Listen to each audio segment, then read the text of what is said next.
যারা ওয়েবে আছো তারা একটু কমেন্ট করে জানিয়ে দাও তো যে সাউন্ড ক্লিয়ার শোনা যাচ্ছে কিনা। যারা ওয়েব অ্যাপে আছো, আচ্ছা ঠিক আছে, সাউন্ড ক্লিয়ার। ওকে ওকে ওকে, দাঁড়াও আমি একটু ফেসবুকটা দেখে নিই।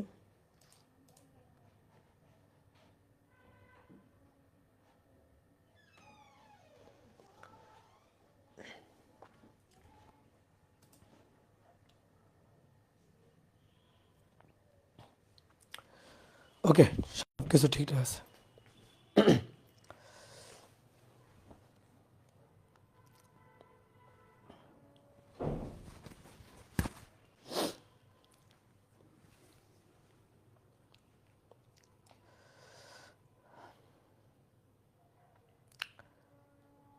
এফবিতে ক্লাস গেছে, দেখো এফবিতে ক্লাস হচ্ছে,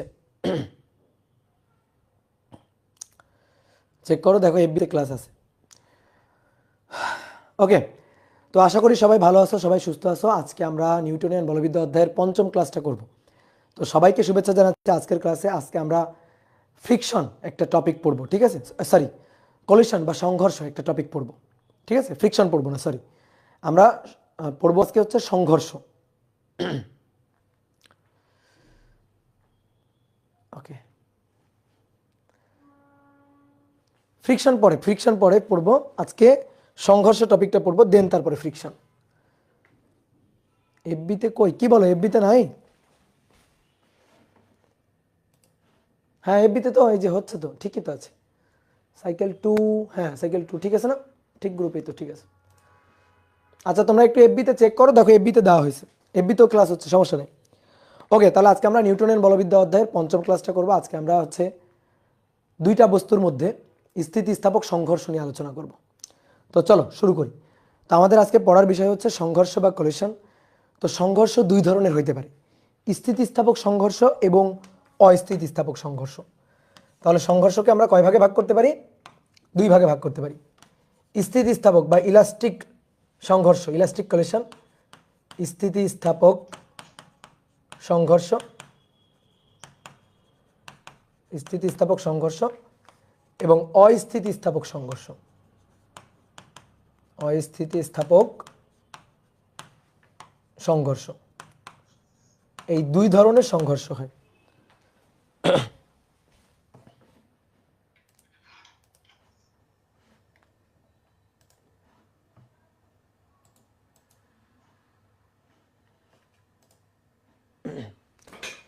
তো এই দুই ধরনের সংঘর্ষ হয়।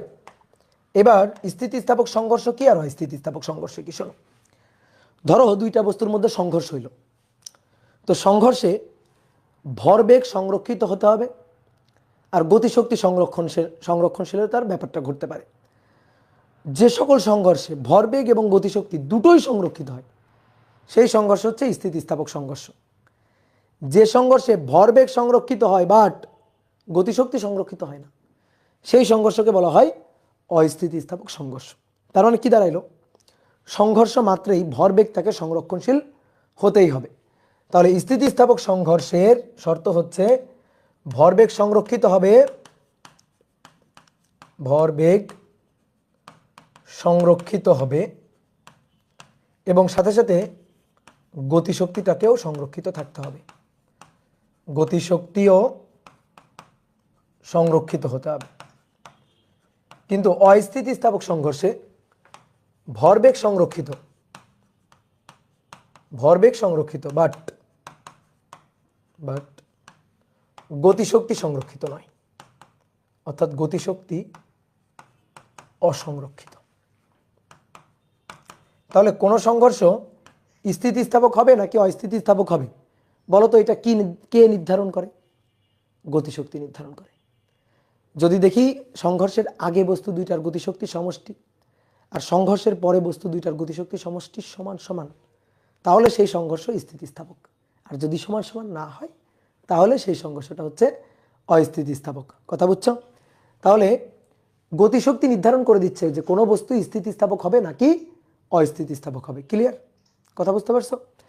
তাহলে এবার আসো আমরা একটু এই ব্যাপারটা বুঝি, এগুলো তো বইয়ের বাংলা কথা। তাহলে আমরা এই জিনিসটাকে একটু ম্যাথমেটিক্যালি বোঝার চেষ্টা করি যে ভরবেগ সংরক্ষিত হওয়া বলতে আসলে কি বোঝায়। গতিশক্তি সংরক্ষিত হওয়া বলতে আসলে কি বোঝায়? ধরো দুটো বস্তুর মধ্যে সংঘর্ষ হচ্ছে, এই একটা বস্তু, এই বস্তুটা m1 ভর, ধরো সরল রৈখিক পথে সে u1 বেগ নিয়ে চলছে। এ আর একটা বস্তু, এটা m2 ভর, সরল রৈখিক পথে সে u2 বেগ নিয়ে চলছে। আমি মেনশন করে দিলাম যে u1 is greater than u2। সরল রৈখিক পথে যদি u1 এর মানটা u2 এর চেয়ে বড় হয়, তাহলে একটু পরে গিয়ে তো দুইটা বস্তু পরস্পরের সাথে ধাক্কা লাগাবে। তাহলে এই মনে করো সংঘর্ষকালীন সময়ের ঘটনা, যে সংঘর্ষকালীন সময়ে m1 m2 এর উপর ধাক্কা দিল আর m2 m1 এর উপর ধাক্কা দিল। কি ক্লিয়ার? এবার সংঘর্ষের পরবর্তী ঘটনা, সংঘর্ষের পরে m1 সে চলতেছে শেষ বেগ v1 নিয়ে, আর সংঘর্ষের পরে m2 সে চলতেছে শেষ বেগ v2 নিয়ে। আমরা শেষ বেগ আদি বেগ কীভাবে বলবো? সংঘর্ষের আগেরগুলা হচ্ছে আদি, সংঘর্ষের পরেরগুলা হচ্ছে শেষ। তাহলে সংঘর্ষের আগে আদিবেগ u1, আদিবেগ u2, সংঘর্ষের পরে m1 ভরের বস্তুর আদিবেগ v1, m2 ভরের বস্তুর শেষ বেগ v1, m2 ভরের বস্তুর শেষ বেগ হচ্ছে v2। কি ক্লিয়ার? এবার আসো ভরবেগ সংরক্ষিত হওয়া। ভরবেগ সংরক্ষিত হওয়া মানে এই যে দুইটা বস্তু, এই দুইটা বস্তুর আদি ভরবেগ অর্থাৎ m1 u1 plus m2 u2 আদি ভরবেগের সমষ্টি সমান সমান m1 v1 plus m2 v2, অর্থাৎ শেষ ভরবেগের সমষ্টি সমান সমান হতে হবে। তাহলে সেই সংঘর্ষকে আমরা সেই সংঘর্ষে আমরা বলতে পারবো ভরবেগ সংরক্ষিত। কি ক্লিয়ার? যদি সমান সমান না হয় তাহলে সেই ক্ষেত্রে ভরবেগ অসংরক্ষিত। এবার কথা হচ্ছে ভরবেগ অসংরক্ষিত হতে পারে না, সংঘর্ষ মাত্রায় ভরবেগ সংরক্ষিত হতেই হবে, সেটা স্থিতিস্থাপক হোক বা অস্থিতিস্থাপক হোক। যদি ভরবেগ অসংরক্ষিত হয় তার মানে ব্যাপারটা হচ্ছে সংঘর্ষই ঘটে নাই। ঠিক আছে, কাল্পনিক কথাবার্তা, সংঘর্ষই আসলে ঘটে নাই। সংঘর্ষ হলে অবশ্যই ভরবেগ সংরক্ষিত হতে হবে। তাহলে এই ক্ষেত্রে এই যে স্থিতিস্থাপক সংঘর্ষের ক্ষেত্রে দেখো, এই যে স্থিতিস্থাপক সংঘর্ষের ক্ষেত্রে আমরা লিখতে পারি যে summation of P initial, summation of P final. ঠিক আছে, সামেশন অফ পি ফাইনাল। অস্থিতিস্থাপক সংঘর্ষের ক্ষেত্রেও আমরা এই শর্তটা লিখতে পারি, অর্থাৎ সামেশন অফ পি ইনিশিয়াল সমান সমান সামেশন অফ পি ফাইনাল। সংঘর্ষের আগেও পরে ভরবেগের সমষ্টি সমান সমান। এইবার আসো গতিশক্তি অসংরক্ষিত হওয়ার ব্যাপারটা কি? গতিশক্তি অসংরক্ষিত হওয়া মানে হচ্ছে সংঘর্ষের আগে বস্তু দুইটার গতিশক্তি সমষ্টি half m1 u1 square plus half m2 u2 square equal to half m1 v1 square plus half m2 v2 square. এইটা যদি সমান সমান না হয়, আগে বস্তু দুইটার গতিশক্তি সমষ্টি পরে গতিশক্তি সমষ্টি সমান সমান না হয়, তাহলে সেই সংঘর্ষ হচ্ছে অস্থিতিস্থাপক সংঘর্ষ। এই যে গতিশক্তি নির্ধারণ করে দিচ্ছে সংঘর্ষ স্থিতিস্থাপক হবে নাকি অস্থিতিস্থাপক হবে। তাহলে দ্বিতীয় শর্তটা হচ্ছে summation of E K initial, গতিশক্তি initial equal to summation of E K final, গতিশক্তি ফাইনাল সমান সমান হবে। আর এই ক্ষেত্রে এটা সমান সমান হবে না, অর্থাৎ summation of E K initial আর summation of E K final কম বেশি হবে, সমান সমান হবে না। এটা কম বেশি হবে, সমান সমান হবে না, যে নট ইকুয়াল টু। তাহলে এই যে ম্যাথমেটিক্যাল এই দুটো শর্ত, বিশেষ করে এটা দেখে আমরা বলবো যে সংঘর্ষটা স্থিতিস্থাপক নয়, অর্থাৎ অস্থিতিস্থাপক বা ইনএলাস্টিক। আর এই ক্ষেত্রে স্থিতিস্থাপক, সেটার শর্ত হচ্ছে এই দুইটা শর্ত দেখে আমরা বলবো যে ইলাস্টিক সংঘর্ষ বা স্থিতিস্থাপক সংঘর্ষ। বোঝা গেল? এইবার আসো একটু কথা বলি, ভরবেগ সংরক্ষিত হবে। আচ্ছা ঠিক আছে, সংঘর্ষের আগে সংঘর্ষের পরে দুইটা বস্তুর সংঘর্ষে ভরবেগ সংরক্ষিত হবে, কথাটা মানলাম, বুঝলাম। গতিশক্তি কেন অসংরক্ষণশীল হবে? আমরা ছোটবেলায় শুনে আসছি যে শক্তি সর্বদা সংরক্ষণশীল। তোমাদের অনেকের কাছে এখানে একটা কনফিউশন লাগতে পারে, ভাই আমরা ছোটবেলায় শুনে আসছি শক্তি সংরক্ষণশীল, আপনি বলতেছেন শক্তি অসংরক্ষণশীল, তাহলে আমাদের কথা তো মিলল না। দেখো আমি কিন্তু বলি নাই এটা, আমি কিন্তু কখনোই বলি নাই শক্তি অসংরক্ষণশীল, এই কথাটা আমি কখনোই বলি নাই। আমি বলছি গতিশক্তি অসংরক্ষণশীল, গতিশক্তি অসংরক্ষণশীল। গতিশক্তি অসংরক্ষণশীল আর শক্তি অসংরক্ষণশীল, এই দুইটা কথার মধ্যে আকাশ পাতাল তফাৎ। কেউ যদি কখনো বলে শক্তি অসংরক্ষণশীল, তাড়াতাড়ি তার মুখ চেপে ধরবা, বলবা খবরদার খবরদার, এই কথা বলাই যাবে না।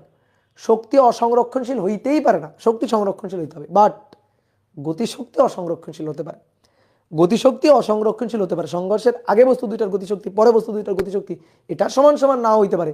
বাট শক্তি যে ধ্বংস হয়ে গেছে, শক্তির যে নতুন করে সৃষ্টি হচ্ছে, ব্যাপারটা এরকম না।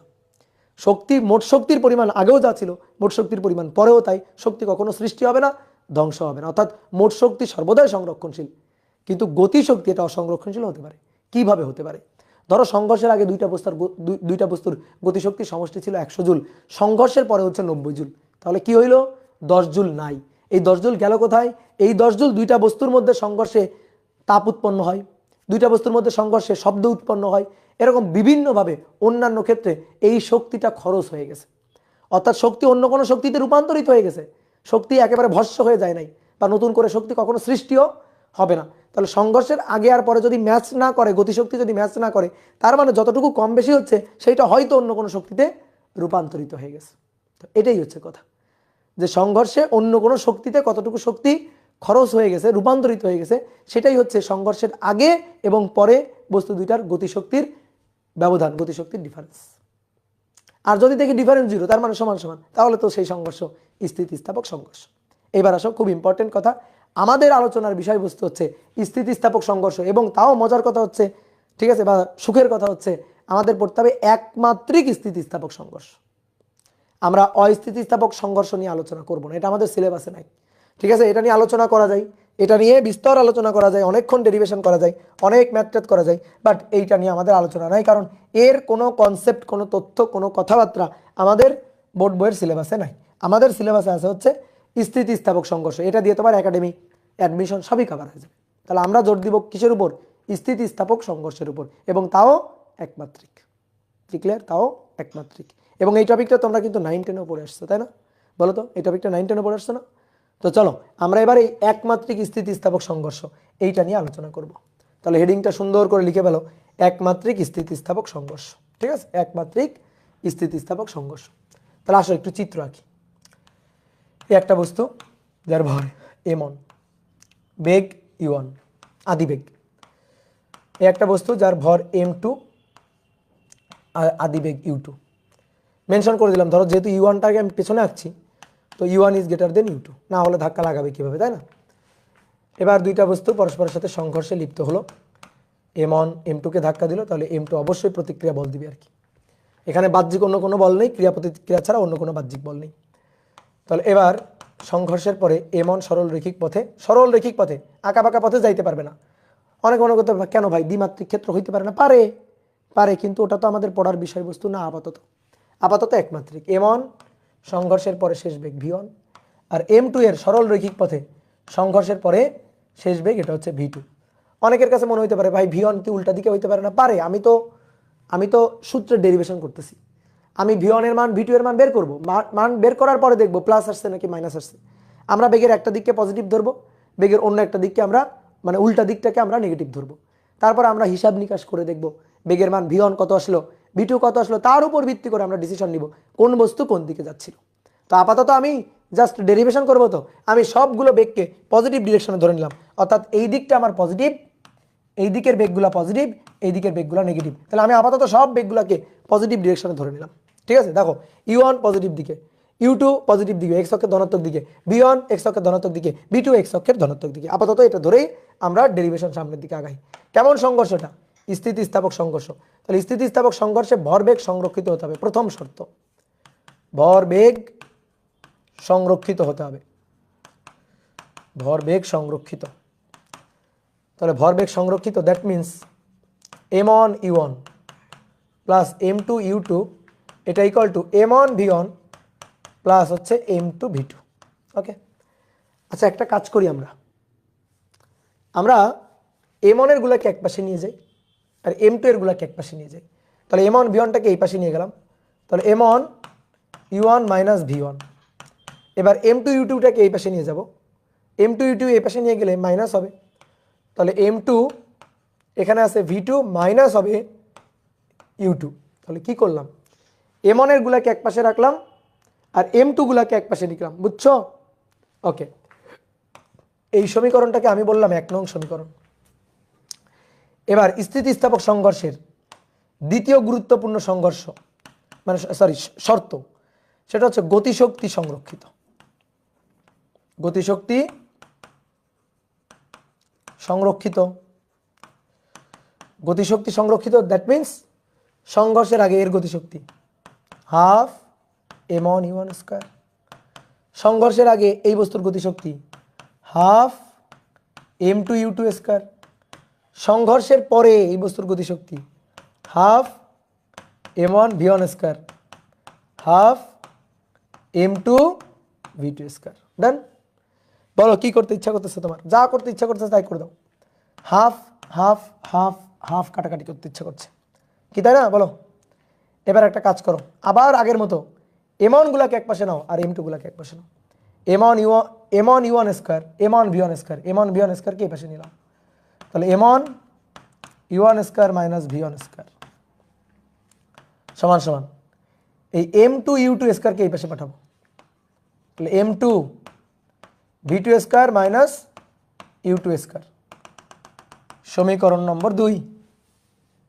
এবার 1 নম্বর এবং 2 নম্বর সমীকরণের দিকে কিছুক্ষণ তাকায় থাকো, কিছুক্ষণ এইভাবে তাকায় থাকো। দেখো 1 নম্বর সমীকরণ আর 2 নম্বর সমীকরণ তোমার সাথে কথা বলবে এবং কথা বলে ওরা কিছু করতে বলবে। বলো বলো কি করতে বলছে? ইয়েস, ভাগ করতে বলছে। দেখো ওরা বলছে যে ভাগ করো, 2কে 1 দিয়ে ভাগ করো। বলো বলছে কিনা? আমার সাথে তো কথা বলছে, তোমাদের সাথে বলবে। সমীকরণ কথা বলে, বুঝছো? ফিজিক্সের সমীকরণ কথা বলে। 2কে 1 দিয়ে ভাগ দিতে বলছে। তাহলে ভাগ দিলে দেখো M1, আচ্ছা এইটাকে দেখো তো এটা লেখা যায় কিনা, U1 square minus V1 square, that means U1 minus V1, A square minus B স্কোয়ারের সূত্র, U1 plus V1 divided by এই যেটা, তাহলে M1 U1 মাইনাস V1। তারপরে এখানে M2 V2 minus U2, V2 plus U2, তাকে ভাগ দিতে বলছে এটা দিয়ে। তাহলে M2 V2 মাইনাস U2, 2কে 1 দিয়ে ভাগ দিলাম। এবার দেখো কাটাকাটির একটা উৎসব লেগে যাবে। এই দেখো মাইনাসের এই পার্টটা কাটাকাটি, মাইনাসের এই পার্টটা এখান থেকেও কাটাকাটি। এবার তাহলে কি হলো, ও আচ্ছা আরও কাটবে, M2 M2 M1 M1 কাটবে। এবার পড়ে থাকলো কি পাশে ভাই, U1 প্লাস V1, আর এ পাশে কে পড়ে থাকলো, V2 প্লাস U2 পড়ে থাকলো। এবার একটা কাজ করো তো, ইউ গুলাকে এক পাশে আর ভি গুলাকে এবার এক পাশে নিয়ে যাও। তাহলে U1 মাইনাস U2 এটা equal to V2 minus V1। Okay done. U1 minus U2 equal to V2 minus V1। Clear? এইটা দেখো তো আদি বেগ দুইটার ডিফারেন্স না, পার্থক্য না? আদি বেগের পার্থক্য, U1 মাইনাস U2 আদি বেগের পার্থক্য, এটা আদি বেগের পার্থক্য, তাই না? এই যে U1 আর এটা U2, তাহলে U1 মাইনাস U2 আদি বেগের পার্থক্য, তাহলে এটা হচ্ছে ডেল ইউ, আর এটা V2 মাইনাস V1 দুইটা বস্তুর শেষ বেগের পার্থক্য না, তাহলে শেষ বেগের পার্থক্য, that is del V. Del U সমান সমান ডেল ভি, ডেল ইউ সমান সমান ডেল ভি। তাহলে এটার একটু বাংলা তর্জমা করি তো। তাহলে সংঘর্ষের পরে বস্তু দুইটার বেগের বিয়োগফল, সংঘর্ষের আগে বস্তু দুইটার বেগের বিয়োগফল সমান সমান থাকবে। ঠিক আছে, সমান সমান থাকবে। আর বেগ ভেক্টর অবশ্যই এটা ভেক্টর বিয়োগ করবো আর কি, দিকটিক বুঝে বুঝে বিয়োগ করব, দিকটিক বুঝে তারপর আমরা বিয়োগ করব। তাহলে V2 আর V1 এর ডিফারেন্স, পার্থক্য বা বিয়োগফল, এবং U1 এবং U2 এর বিয়োগফল, এই দুইটা পরস্পর সমান, এই দুইটা পরস্পর কি হবে, সমান। তাহলে স্থিতিস্থাপক সংঘর্ষের ক্ষেত্রে আমি একটা খুবই গুরুত্বপূর্ণ ব্যাপার পেলাম, সেটা হচ্ছে একটা গুরুত্বপূর্ণ একটি ডিসিশন আমরা এখান থেকে নিতে পারলাম। সেটা হচ্ছে যদি দুইটা বস্তুর মধ্যে স্থিতিস্থাপক সংঘর্ষ হয়, তাহলে সংঘর্ষের আগে বস্তু দুইটার বেগের পার্থক্য, পরের পার্থক্য সমান সমান হতে হবে, তাহলে স্থিতিস্থাপক সংঘর্ষ। চট করে আমি দেখে বলে দিতে পারবো। ধরো তুমি আমাকে দুটো বস্তুর মধ্যে সংঘর্ষের আগের বেগ পরের বেগ সব দিয়ে দিলা, দিয়ে বললা ভাই দেখেন তো এটা স্থিতিস্থাপক নাকি, আমি দেখেই বলে দিতে পারবো ওটা স্থিতিস্থাপক নাকি অস্থিতিস্থাপক। কেমনে বলবো? আমি বস্তু দুইটার আগের যে বেগটা, আদি দুইটা বেগ যেটা, বিয়োগ করব, পরে যে দুইটা বেগ V1 V2 বিয়োগ করব, বিয়োগ করে যদি দেখি সমান তাহলে বলবো স্থিতিস্থাপক, আর যদি দেখি সমান হয়নি তাহলে বলবো অস্থিতিস্থাপক সংঘর্ষ। কথা বুঝছো? তাহলে এটা দেখেই কিন্তু বলে দেওয়া যায়। ক্লিয়ার? এই শর্তটা কিন্তু আমাকে বলে দিবে যে স্থিতিস্থাপক নাকি অস্থিতিস্থাপক। এবার আসো খুব ইম্পর্টেন্ট কথা, এটাকে আমরা কিন্তু আপেক্ষিক বেগও বলতে পারি। স্থিতিস্থাপক সংঘর্ষে বস্তুদ্বয়ের আপেক্ষিক বেগ, আগে আর পরে আপেক্ষিক বেগ সমান সমান। আপেক্ষিক বেগ, আপেক্ষিক বেগ কেন?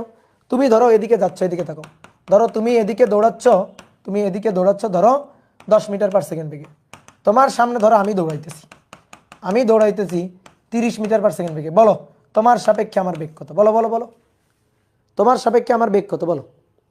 তাহলে 20, এই 20 তুমি কিভাবে পাইলা? যোগ করে পাইলা? কি করে পাইলা? বিয়োগ করে পাইলা। তাহলে আপেক্ষিক বেগ বিয়োগ করবো না? দেখো তো এই যে আপেক্ষিক বেগ, এটা কি বিয়োগ, বিয়োগ করে পাইলাম আপেক্ষিক বেগ। তাহলে এই কারণে বলা হচ্ছে যে সংঘর্ষের আগে আর পরে বস্তুদ্বয়ের আপেক্ষিক বেগ সমান সমান হলে সেটা স্থিতিস্থাপক সংঘর্ষ। তাহলে এখানে একটু ছোট্ট করে লিখি, আসো। সংঘর্ষের আগে ও পরে বস্তুদ্বয়ের আপেক্ষিক বেগ সমান। কখন? বস্তুদ্বয়ের আপেক্ষিক বেগ সমান। তো কখন এটা হবে? স্থিতিস্থাপক সংঘর্ষ।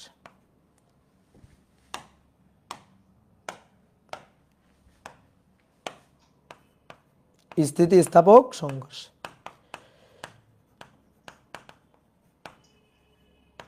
তাহলে এই ডিসিশনটা আমরা এখান থেকে কিন্তু নিতে পারি।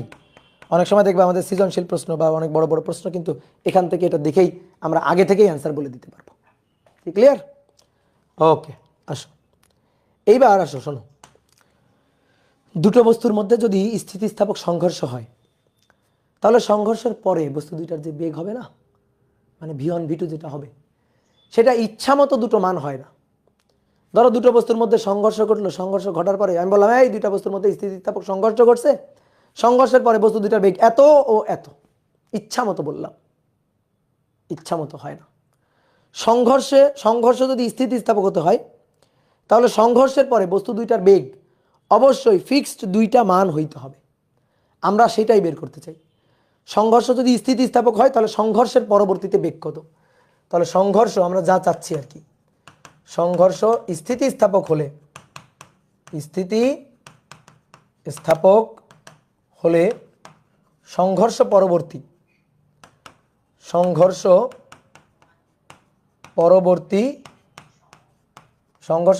বেগ কত। এই কার থেকে সাউন্ড আসতেছে? যারা ওয়েব অ্যাপে আছো তোমাদের কারো থেকে সাউন্ড আসতেছে, তোমাদের মাইকটা বন্ধ আছে কিনা একটু দেখিও। একজনের কাছ থেকে সাউন্ড আসতেছে, সে কার সাথে বাসায় কথা বলতেছে সেটাও আমি শুনতে পাচ্ছি।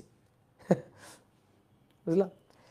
তাহলে আসো, সংঘর্ষ স্থিতিস্থাপক হলে সংঘর্ষ পরবর্তীতে বস্তু দুইটার বেগ কত কত হবে, সেই বস্তু দুইটার বেগ আমি বের করতে চাই। বেগ v1 v2 এই দুইটা আমি বের করতে চাই।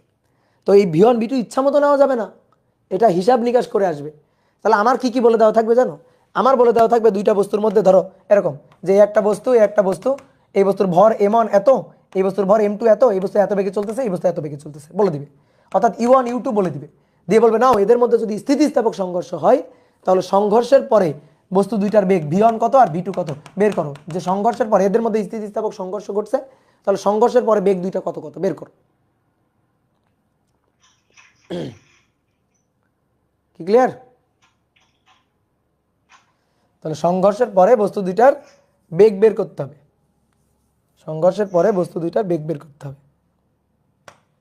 তাহলে আমাদের v1 আর v2 বের করতে হবে। v1 বের করব আর v2টা বের করবো, যে সংঘর্ষের পরে বেগ দুইটা কত কত। তাহলে শোনো এবার আসো, দেখো বলো তো ভাই আননোন কোয়ান্টিটি কয়টা? দুইটা, v1 আর v2। আর আমার দেওয়া থাকবে কি? আমার দেওয়া থাকবে হচ্ছে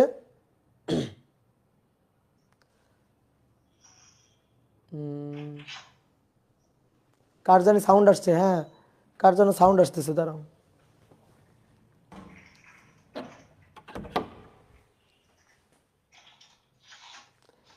এমডি গোলাম মুর্শেদ, হ্যাঁ পাইছি।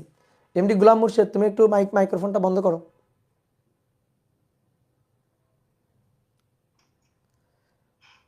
করছো?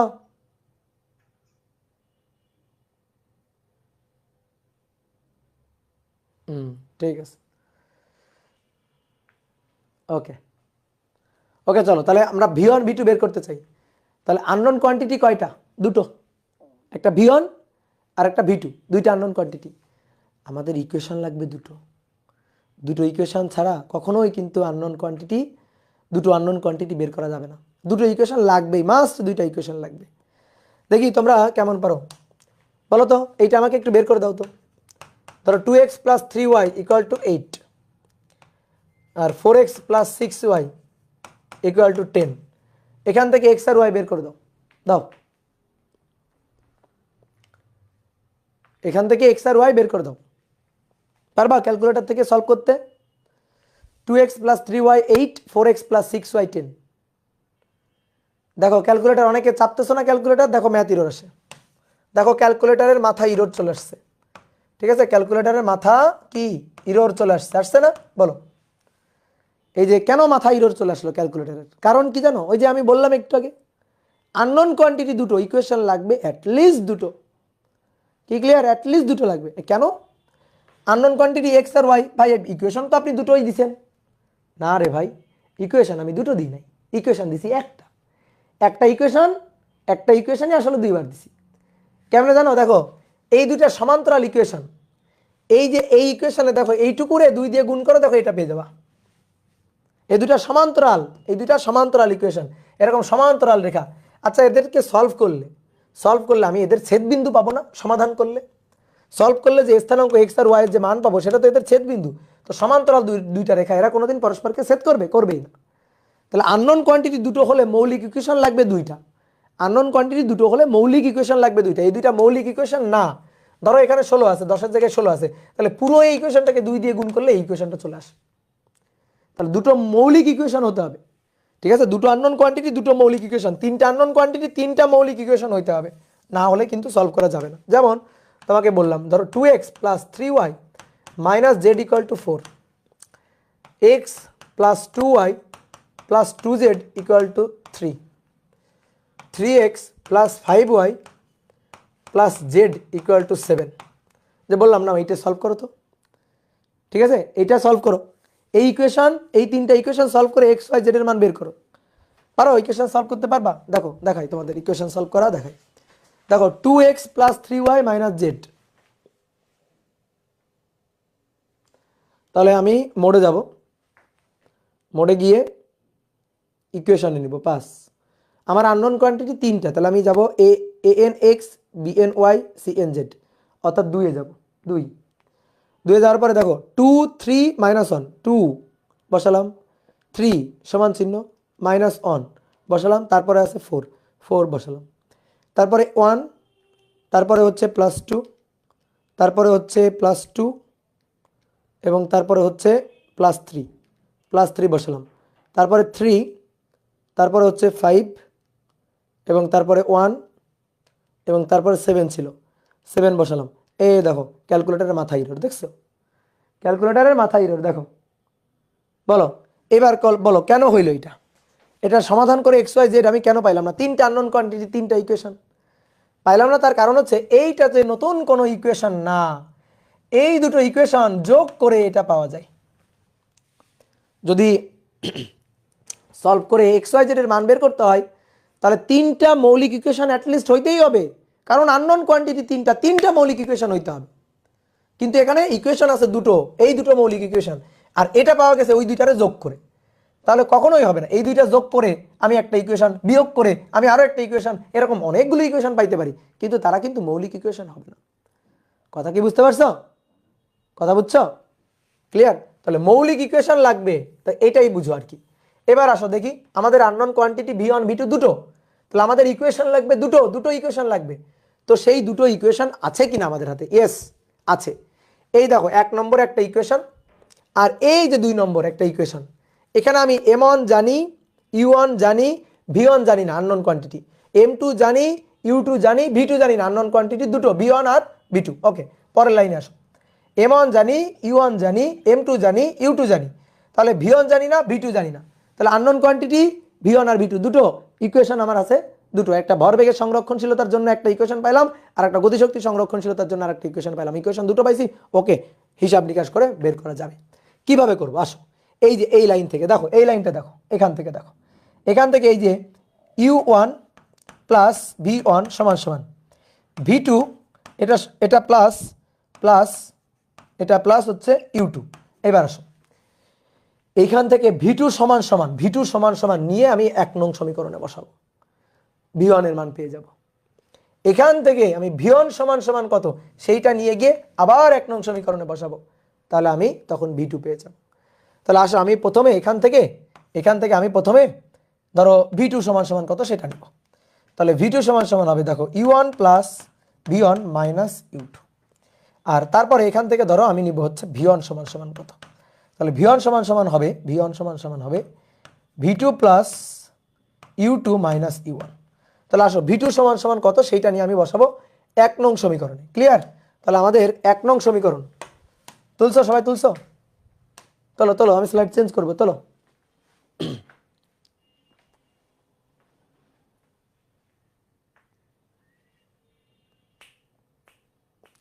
তুলছো। ওকে, তাহলে চলো এবার আমরা ভি2 সমান সমান কত সেটা নিয়ে 1 নং সমীকরণে বসাই। তাহলে 1 নং সমীকরণটা কি আছে দেখি। 1 নং সমীকরণ 1, তাহলে M on u1 minus v1 আর m2 v2 মাইনাস u2, তাই তো? বলো ঠিক আছে কিনা।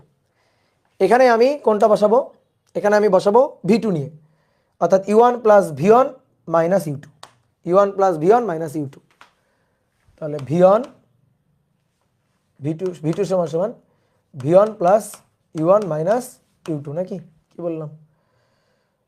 v1 plus u1 minus u2, হ্যাঁ ঠিকই আছে, v1 plus u1 minus u2। তাহলে এটা নিয়ে আসো, বসাই, v2 এর জায়গায় বসাবো। তাহলে m on u1 minus v1 সমান সমান m2, এই যে v2। তাহলে v2 সমান সমান v1 plus u1 minus u2 minus u2, দেখো দুটো u2 কিন্তু। তাহলে মানটা বসিয়ে দিলাম, যে 1 নং সমীকরণে বসিয়ে পাই আর কি। এবার ভেঙে দাও, m on u1 m on v1 সমান সমান m2 v1 m2 u1 minus 2 2 u2, তাহলে 2 m2 u2। ক্লিয়ার? ঠিক আছে, এবার আসো, এবার এই যে মাইনাস m অন v1 এটারে আমি ওই পাশে পাঠাই, এই যে m2 v1 এটারে ওই পাশে পাঠাবো, আর বাদ বাকিগুলোর এই পাশে পাঠাই। মানে আমার তো দরকার v1। দেখো আমি এখানে সব জানি, m1 জানি, u1 জানি, m1 জানি, m2 জানি, m2 জানি, u1 জানি, এটা পুরাটাই জানি। জানি না এই যে v1 আর এই যে v1 জানি না। তাহলে এই দুইটারে এক পাশে নিব। তো এই দুইটারে এক পাশে নিলে দেখো তো, এই দুইটারে যদি এক পাশে নেওয়া হয় তাহলে m2 v1 ওই পাশে নিলাম প্লাস m1 v1, তাহলে m1 u1 জাস্ট সিম্পল যোগ বিয়োগ করছি, minus m2 u1 plus 2 m2 u2। এখান থেকে v1টা কমন নিলাম, m1 প্লাস m2। এইখান থেকে দেখো u1টা কমন যায়, অর্থাৎ m1 minus m2 u1 plus 2 m2 u2। ওকে, তাহলে অতএব আমার তো দরকার v1, তাহলে v1 নিয়ে এখানে ভাগ করে দিব, m1 minus m2 u1 plus 2 m2 u2 divided by m1 plus m2। এখন তুমি বড় হয়েছো তো, তাই না? এই লাইনটা লেখার পরে পরবর্তী লাইন লিখবা, অত সময় নেই। তাহলে তুমি একটা কাজ করো, এই যে এইটা ডিভাইডেড বাই এইটা, আবার এইটা ডিভাইডেড বাই এইটা, মানে একটু ভেঙে লিখো। তাহলে একবারে ভেঙে লিখবো, আমরা বড় হয়েছি না এখন। তাহলে m1 minus m2 divided by m1 plus m2 u1 2 m2 u2 divided by m1 plus m2। আমি যেভাবে লিখে দিলাম এইভাবে লিখিও, তাহলে সুবিধা আছে।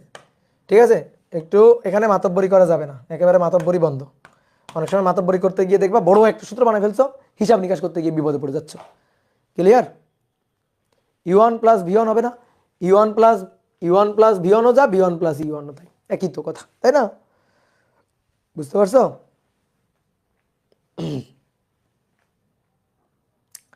হ্যাঁ, এগুলা এসএসসিতে ছিল, এখন এগুলো আবার পড়তে হবে। কত মজা, তাই না? বলো, এসএসসিতেও তো ছিল, এখনও আবার পড়তে হবে। এইবার আমি সুন্দর করে v1-এর সেই সুন্দর সূত্রটা, বড় একটা সূত্র পেয়ে গেলাম। অনেকের মন খারাপ হয়ে গেছে, ভাই এত বড় একটা সূত্র। মন খারাপ করার কিছু নাই, আপাতত একটু লিখো, দেন তারপরে মনে করো যে শর্টকাট তো আছেই। তাহলে এবার আসো, এবার আবার 1 নং সমীকরণ।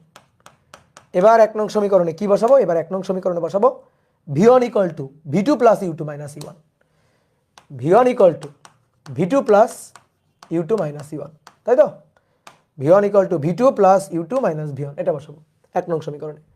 তাহলে m1 u1 মাইনাস v1 এটা সমান সমান m2 v2 মাইনাস u2। আসো, কোথায় v1 আছে বসাই দিই, m1 u1 মাইনাস v1, এই যেটা। তাহলে minus v2 minus u2 plus u1 সমান সমান m2 v2 minus m2 u2। ওকে, দেখো এবার u1 দুটো u1 2 u1, তাহলে 2, আচ্ছা লিখি তারপরে ভাঙি, m1 2 u1 minus v2 minus u2 m2 v2 minus m2 u2, এবার ভেঙে দাও 2 m1 u1 minus m1 v2 minus m1 u2, m2 v2 minus m2 u2। ওকে ডান। তাহলে এবার কি করতে হবে, এবার আমাদের টার্গেট হচ্ছে আমাদের v2 বের করা। এখানে v2 আছে, এখানে v2 আছে, v2 গুলাকে এক পাশে নিতে হবে। ওকে গুড, তাহলে এটাকে ওই পাশে নিয়ে যাব। তাহলে m2 v2, তারপর আবার এটাকে নিয়ে গেলে প্লাস m1 v2। ওকে ঠিক আছে, তাহলে এখানে পড়ে থাকলো 2 m1 u1 minus m1 u2 plus m2 u2। তাহলে আমাদের টার্গেট কিন্তু v2 বের করা। ওকে, তাহলে m1 প্লাস m2, v2 কে কমন নিয়ে নিলাম। এবার দেখো তো সাজাইয়ে যদি এই পার্টটাকে আগে নিয়ে লিখি, তাহলে m2 মাইনাস m1 u2টা কমন গেল, আর প্লাস 2 m1 u1 হয়ে গেল। টার্গেট v2 বের করা, সুন্দর করে এটা ভাগ দিয়ে দিব, এটা ভাগ দিয়ে এর নিচে, এটা ভাগ দিয়ে এর নিচে। ঠিক আছে, তাহলে অতএব v2, তাহলে m2 মাইনাস m1 নিচে divided by m1 plus m2 u2 plus 2 m1 u1 divided by m1 plus m2। কি ক্লিয়ার? এই কি করলাম, ছি। তাহলে এই হচ্ছে আমাদের কাঙ্ক্ষিত v2 এর সূত্র। এবার সুন্দর করে এই দুইটা সূত্র একেবারে আত্মার সাথে গেঁথে ফেলতে হবে। কিন্তু কথা হচ্ছে এই সূত্র অনেকের মনে থাকে না, মনে রাখতে কষ্ট হয়, স্বাভাবিক ব্যাপার, এত বড় সূত্র মনে রাখতে তো কষ্ট হবেই। ঠিক আছে, এইবার শোনো, আমরা কিন্তু এখন ম্যাথ ট্যাথ করতে গেলে একেবারে ডিরেক্ট এই সূত্র ব্যবহার করব, এবং এই সূত্র মনে রাখা সহজ। বিশ্বাস করো আমার, সূত্র মনে রাখা সহজ, তুমি জাস্ট খালি লিখো, তারপরে তো আমি আসি। তাহলে এই সূত্র আমরা খুব সহজে মনে রাখতে পারবো, কোনো সমস্যা নেই। ইভেন ম্যাথ করতে গিয়ে আগে তোমরা 9 10-এ কি করছো, অনেক সময় মানে একেবারে তোমরা এখান থেকে শুরু করছো ম্যাথ করার সময়, এই যে ভরবেগের সংরক্ষণশীলতা, গতিশক্তির সংরক্ষণশীলতা, এই লাইন থেকে শুরু করছো। এখন ওই জামানা নাই, ওই দিন শেষ। এখন আমরা ডাইরেক্ট এই দুটা সূত্র ব্যবহার করে ম্যাথ করব। ঠিক আছে, ANM নাইম বলছে আমি বিশ্বাস করি না।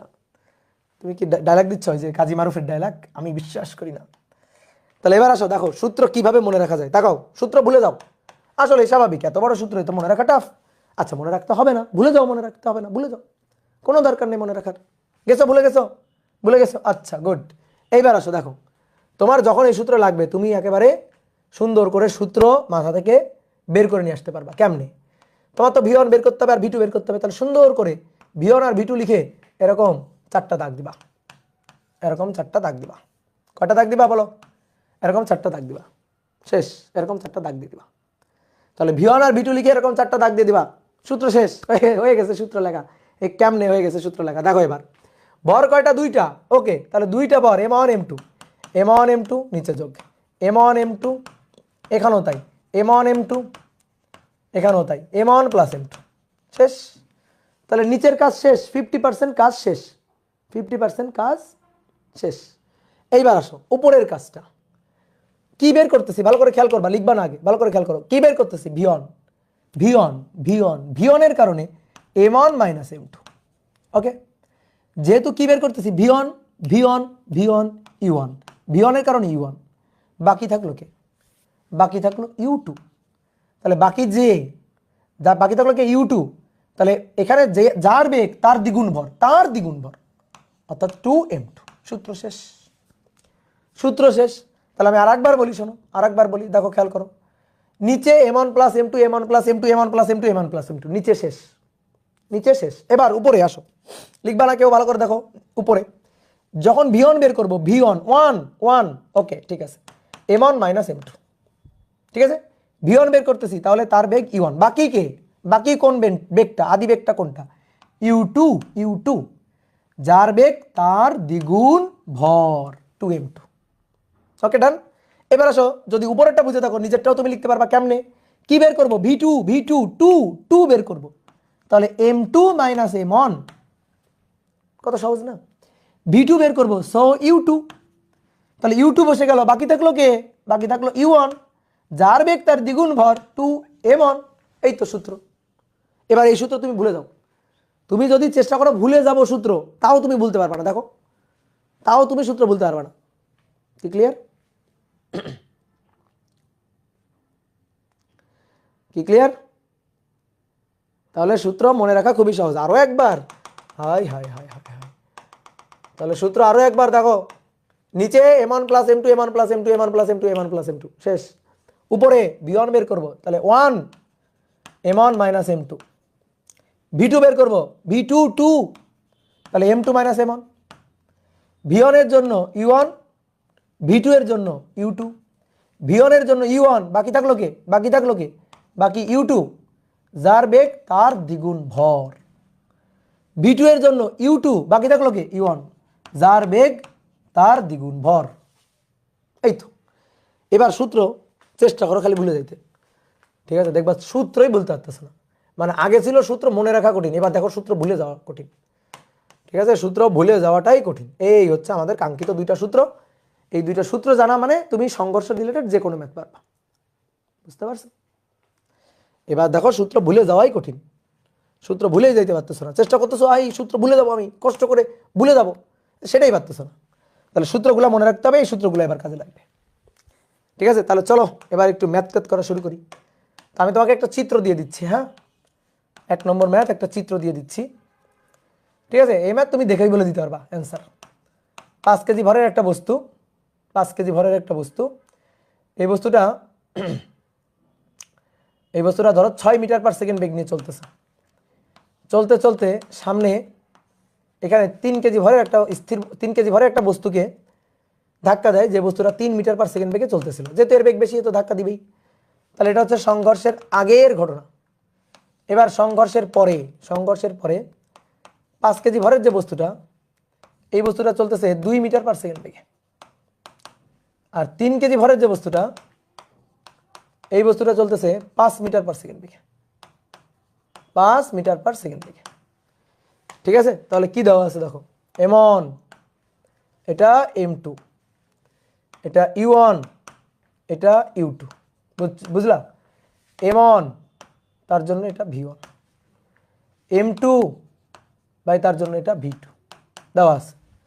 এবার প্রশ্ন কি শোনো, প্রশ্ন বলছে সংঘর্ষটি, উক্ত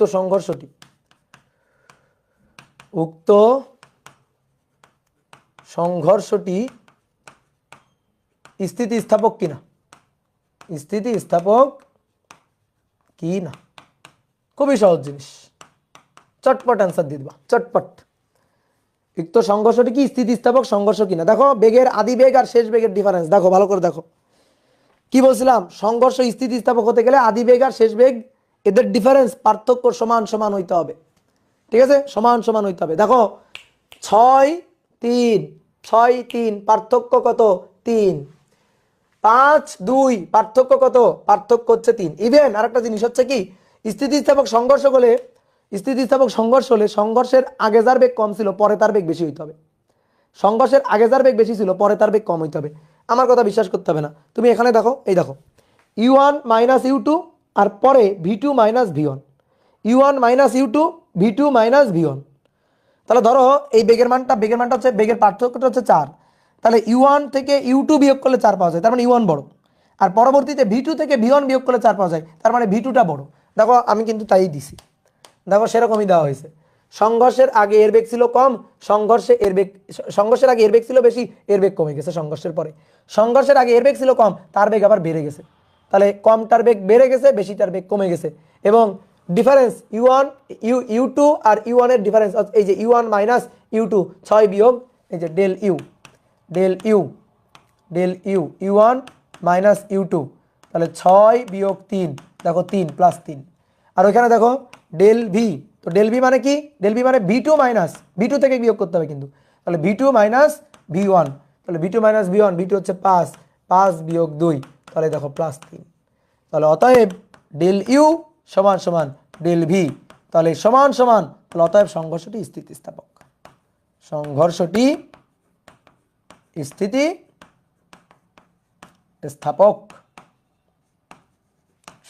স্থিতিস্থাপক। ওকে, ক্লিয়ার, খুবই সহজ ম্যাথ। ওকে, আবার বুঝান, মাইক দিব। সংঘর্ষের আগের পার্থক্য পরের পার্থক্য সমান সমান, তাহলে সংঘর্ষটা কি? স্থিতিস্থাপক। এ আবার বোঝানোর কি আছে? সংঘর্ষের আগের পার্থক্য আর পরের পার্থক্য সমান সমান হয়েছে কিনা, সমান সমান, তাহলে সংঘর্ষ স্থিতিস্থাপক। ক্লিয়ার, ডান। ছোট্ট একটা ম্যাথ, ঠিক আছে। এবার আসো, করছো তো, কিন্তু এটা হয়নি, এটা ভুল। এইভাবে অনেক আহাম্মক অ্যান্সার দেয়, যে দেখেই বলে দেয় হ্যাঁ সংঘর্ষের আগে পরে বেগ সমান সমান সংঘর্ষ স্থিতিস্থাপক। কি হইলো, কাহিনী কি, তাই না? কাহিনী কি হলো, এইবার শোনো ভালো করে মনোযোগ দিয়ে, এবার কাহিনী শোনো।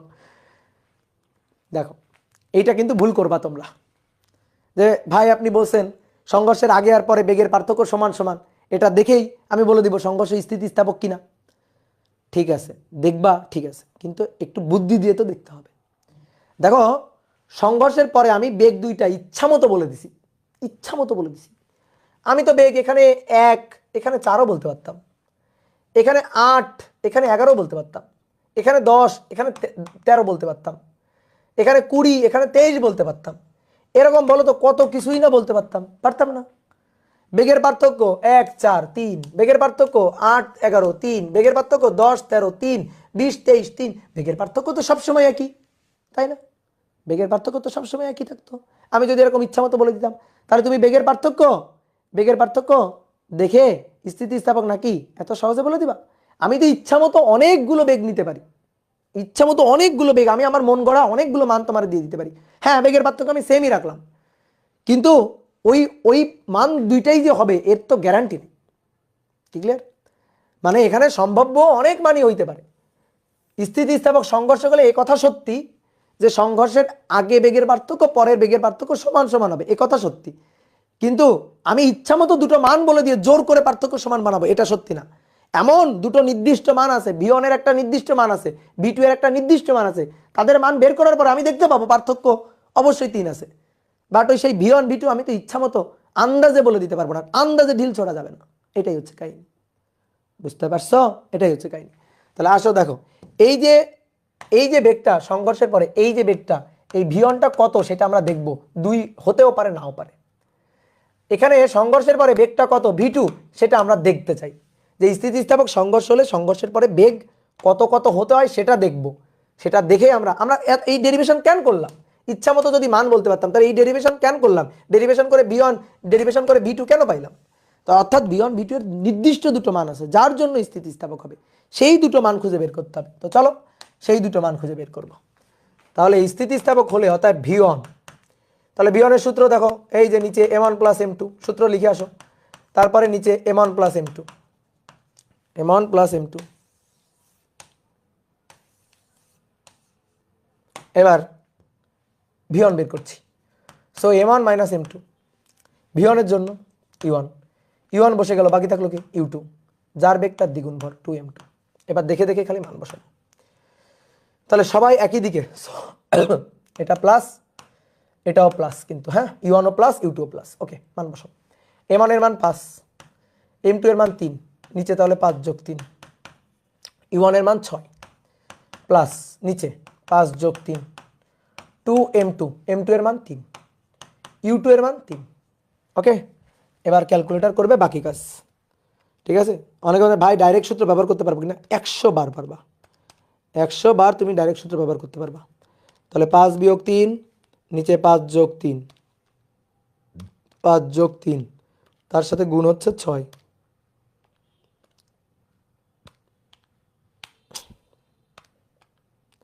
গুণ হচ্ছে 6 যোগ উপরে হচ্ছে 3 × 9 × 2 আর নিচে হচ্ছে 8। তাহলে এই বেগের মান হবে 15/4 অর্থাৎ 3.75, 3.75। দেখো 3.75 হবে, আর কত লিখে রাখছিলাম 2, হবে না, 3.75 মিটার/সেকেন্ড হবে, এটা V1 হবে।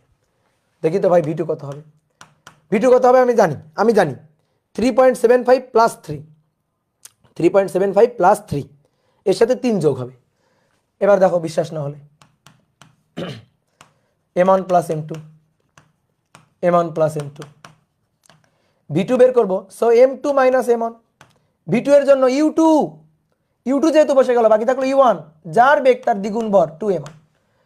এবার মান M1 + M2, M1 এর মান 5, M2 এর মান 3, তাহলে M2 এর মান 3 বিয়োগ M1 এর মান 5, U2 এর মান 3 প্লাস M1 + M2, M1 এর মান 5, m2 এর মান, m2 এর মান 3, উপরে 2 m1, m1 এর মান 5, u1 এর মান দেখি কত, u1 এর মান 6। আসো দেখি এটার হিসাব করি।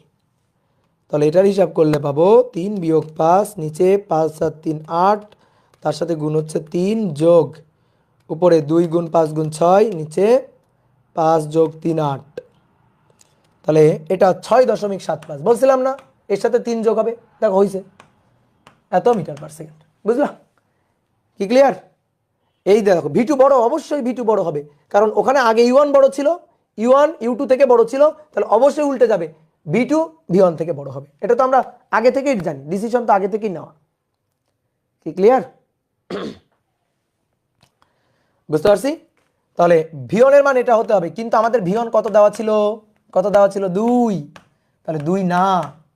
ভি2 এর মান এইটা হইতে হবে, তো আমাদের ভি2 কত দেওয়া ছিল, ভি2 দেওয়া ছিল 5, তো 5 হবে না, এই যে এটা হবে না, যে জামান দেওয়া আছে এটা হবে না, এটা হইলে স্থিতিস্থাপক সংঘর্ষ হইতে পারে না। তাহলে স্থিতিস্থাপক সংঘর্ষের জন্য ভি1 এর মান এত, ভি2 এর মান এত হইতে হবে স্থিতিস্থাপক সংঘর্ষের জন্য। তা কি হয়েছে? হয়নি।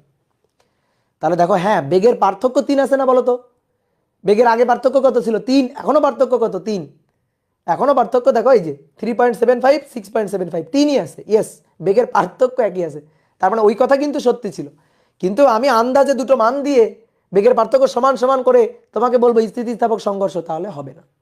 এবার এটা হচ্ছে না কেন, তার কারণ কি জানো? তার কারণ হচ্ছে এই সংঘর্ষে ভরবেগ এবং গতিশক্তি দুটো সংরক্ষণশীল নেই। ভরবেগটাই সংরক্ষণশীল নেই, গতিশক্তি কোত্থেকে সংরক্ষণশীল হবে? ভরবেগটাই সংরক্ষণশীল। ঠিক আছে, 8.25 হবে কেন? 3 4 5 6, 8.75 কেন হবে? 6.75 হবে। হিসাব করো ঠিকঠাক করে, ঠিক আছে? কিন্তু ভাই আমরা তো ম্যাথ করার আগে জানতাম না যে এটা স্থিতিস্থাপক সংঘর্ষ কিনা, ওটাই তো আমাদের যাচাই করতে বলছে যে উক্ত সংঘর্ষটি স্থিতিস্থাপক কিনা। তো উক্ত সংঘর্ষটি স্থিতিস্থাপক কিনা সেটাই তো আমরা যাচাই করলাম, যে স্থিতিস্থাপক হতে হলে ভি1 এর মান এটা হতে হবে, এই যে এটা হতে হবে। স্থিতিস্থাপক সংঘর্ষ হতে হলে ভি2 এর মান এটা হইতে হবে। তা কি হয়েছে? হয়নি তো, অন্য মান হয়েছে, সুতরাং সংঘর্ষটা স্থিতিস্থাপক না। দাদা গতিশীল গতিশক্তি সমান না দেখালে, আচ্ছা এবার দেখো, এইটা একটা ভাবে দেখানো যায় যে স্থিতিস্থাপক সংঘর্ষ না, যে অতএব স্থিতিস্থাপক সংঘর্ষ নয়, অতএব স্থিতিস্থাপক সংঘর্ষ নয়। এটা একভাবে দেখাতে পারি, এটা দেখানোর আরেকটা ওয়ে আছে, আরেকটা উপায় আছে, এটা সবচেয়ে ভালো উপায়। ঠিক আছে, একেবারে স্থিতিস্থাপক সংঘর্ষ হলে বেগ কত হতে হবে ধরে দেখা দিলাম, যে এই বেগ কি হয়েছে, উত্তর হচ্ছে না, তাহলে স্থিতিস্থাপক সংঘর্ষ না। আরেকটা ভাবে দেখা দিতে পারি, সেটা হচ্ছে একজন বলছে এর সাথে 3 যোগ হলো কেন? 3 যোগ হবে না, বেগের পার্থক্য তো 3 থাকতে হবে। এখানে ছিল 6, এখানে ছিল 3, বেগের পার্থক্য কত? 3। তাহলে এখানে যদি বেগের পার্থক্য, এটা যদি বেগ হয় 3.75, তো তার চেয়ে 3 বেশি হইতে হবে, এই কারণে। এবার আসো শোনো, এবার এইটা আমরা অন্য আরেকটা ভাবে দেখাইতে পারি। কি? গতিশক্তি সংরক্ষণশীল, ভরবেগ সংরক্ষণশীল, এটা পালিত সংরক্ষণশীলতা, এটা পালিত হচ্ছে কিনা সেটা চেক করে দেখাইতে পারি। ঠিক আছে, এটা চেক করে দেখাইতে পারি। উপরে যে তথ্য দেওয়া আছে না, সেই তথ্য মতে আসলে সংঘর্ষই হয় না। উপরে যে তথ্য দেওয়া আছে এই তথ্য মতে আসলে সংঘর্ষই হয় না। কারণ কোনো একমাত্রিক সংঘর্ষে, দুইটা বস্তুর মধ্যে একমাত্রিক সংঘর্ষে, সংঘর্ষ হলেই, সংঘর্ষ মাত্রেই তাকে ভরবেগ সংরক্ষণশীল হতে হবে। তাহলে দুটো বস্তুর মধ্যে এরকম আদি বেগ শেষ বেগ সংঘর্ষের আগে পরে সব কিছু দেওয়া আছে, তুমি আগে দেখো তো ভরবেগ সংরক্ষণশীল হয়েছে কিনা, অর্থাৎ তথ্য সঠিক দেওয়া আছে কিনা, তথ্য ঠিকঠাক দেওয়া আছে কিনা, ভরবেগ সংরক্ষণশীল হচ্ছে কিনা সেটা আগে যাচাই করবা। যদি যাচাই করে মিলে যায় তারপরে চেক করবা গতিশক্তি সংরক্ষণশীল কিনা। যদি দেখো গতিশক্তি সংরক্ষণশীল হয়ে মিলে গেছে তাহলে স্থিতিস্থাপক, আর যদি দেখো মেলে নাই তাহলে অস্থিতিস্থাপক। কিন্তু তুমি ভরবেগ সংরক্ষণশীল করার পরেই মেলে নাই, তাহলে আর তোমার গতিশক্তি সংরক্ষণশীল কিনা চেক করার কোনো দরকারই পড়বে না, কারণ ভরবেগ সংরক্ষণশীল এটাই মেলে নাই, তার মানে সংঘর্ষই আসলে ঠিকঠাক হয়নি। সংঘর্ষের যে তথ্য দেওয়া আছে সেটাই ভুল তথ্য দেওয়া আছে, তা আমরা আসলে ভুল তথ্য দিয়ে দিছি। তুমি দেখো দেখো এই যে সংঘর্ষ অন্য কিভাবে দেখাইতে পারি, অন্য কিভাবে দেখাইতে পারি, দুটো শর্ত, ভরবেগের সংরক্ষণশীলতা, গতিশক্তি সংরক্ষণশীলতা দেখাবা। তাহলে সংঘর্ষের আগে পি ইনিশিয়াল, এই যে সামেশন অফ পি ইনিশিয়াল, সংঘর্ষের আগে বস্তু দুইটার ভরবেগ 5 গুণ 6 যোগ 3 গুণ 3, 3 গুণ 3, তাহলে 5 ছক 30 আর 3 তেরোকে 9, কত? 39। এটা কত? 39। এত কেজি মিটার পার সেকেন্ড। এটা সংঘর্ষের আগে বস্তু দুইটার ভরবেগ। যে তথ্য দেওয়া আছে সেই তথ্য মতে সংঘর্ষের পরে বস্তু দুইটার ভরবেগ কত দেখি তো। 5 গুণ 2 10, 5 গুণ 2 10 যোগ 3 গুণ 5, তাহলে 3 গুণ 5, একই দিকে বলে সব প্লাস, তাহলে 5 গুণ 2 10 আর 3 গুণ 5 15, 3 5 15, তাহলে 10 যোগ 15 25, 25 10 যোগ 15 25 কেজি মিটার পার সেকেন্ড। বলো সমান হয়েছে? তার মানে সংঘর্ষই হয় না। এই যে তথ্য দেওয়া আছে এটা ভুয়া তথ্য, ঠিক আছে? স্থিতিস্থাপক তো দূরের কথা, ভুয়া তথ্য দেওয়া আছে, তাহলে সংঘর্ষই ঘটে নাই বলতে গেলে, সংঘর্ষই ঘটেনি। তাহলে যা তথ্য দেওয়া আছে এটা কারো মন গড়া তথ্য, সংঘর্ষই ঘটে নাই। তাহলে যে তথ্যটা দেওয়া আছে সেই তথ্য কারো মন গড়া তথ্য দেওয়া আছে। কি ক্লিয়ার? কথা বুঝছো? এবার তুমি যদি চাও গতিশক্তি সংরক্ষণশীল কিনা দেখাইতে পারো, এটা আর দেখানোর প্রয়োজন পড়ে না। এখানেই যখন বাতিল হয়ে গেছে, এখানেই যখন শর্ত বাতিল হয়ে গেছে, তারপর আর নিচে আগানোর কোনো দরকার পড়ে না। তারপরও যদি তোমার মনে হয় যে তুমি গতিশক্তি সামেশন অফ গতিশক্তি ফাইনাল আর গতিশক্তি ইনিশিয়াল দেখাবা, ইকে ইনিশিয়াল অর্থাৎ হাফ এম, এম এর মান 5, বেগের মান 6 এর স্কোয়ার, তারপরে হাফ এম, এম এর মান 3, বেগের মান 3 তার স্কোয়ার, এটা যোগ করে দেখাবা। তারপরে সামেশন অফ ইকে ফাইনাল, এটা সমান সমান হাফ এম 5 ভি, বি এর মান 2, 2 square plus half M, M এর মান 3, তারপরে 5 তার স্কোয়ার। ঠিক আছে, এখান থেকে হিসাব করে দেখাবা, দেখো দেখাইতে পারো, দেখবা এই দুইটাও সমান হবে না। বুঝতে পারছো?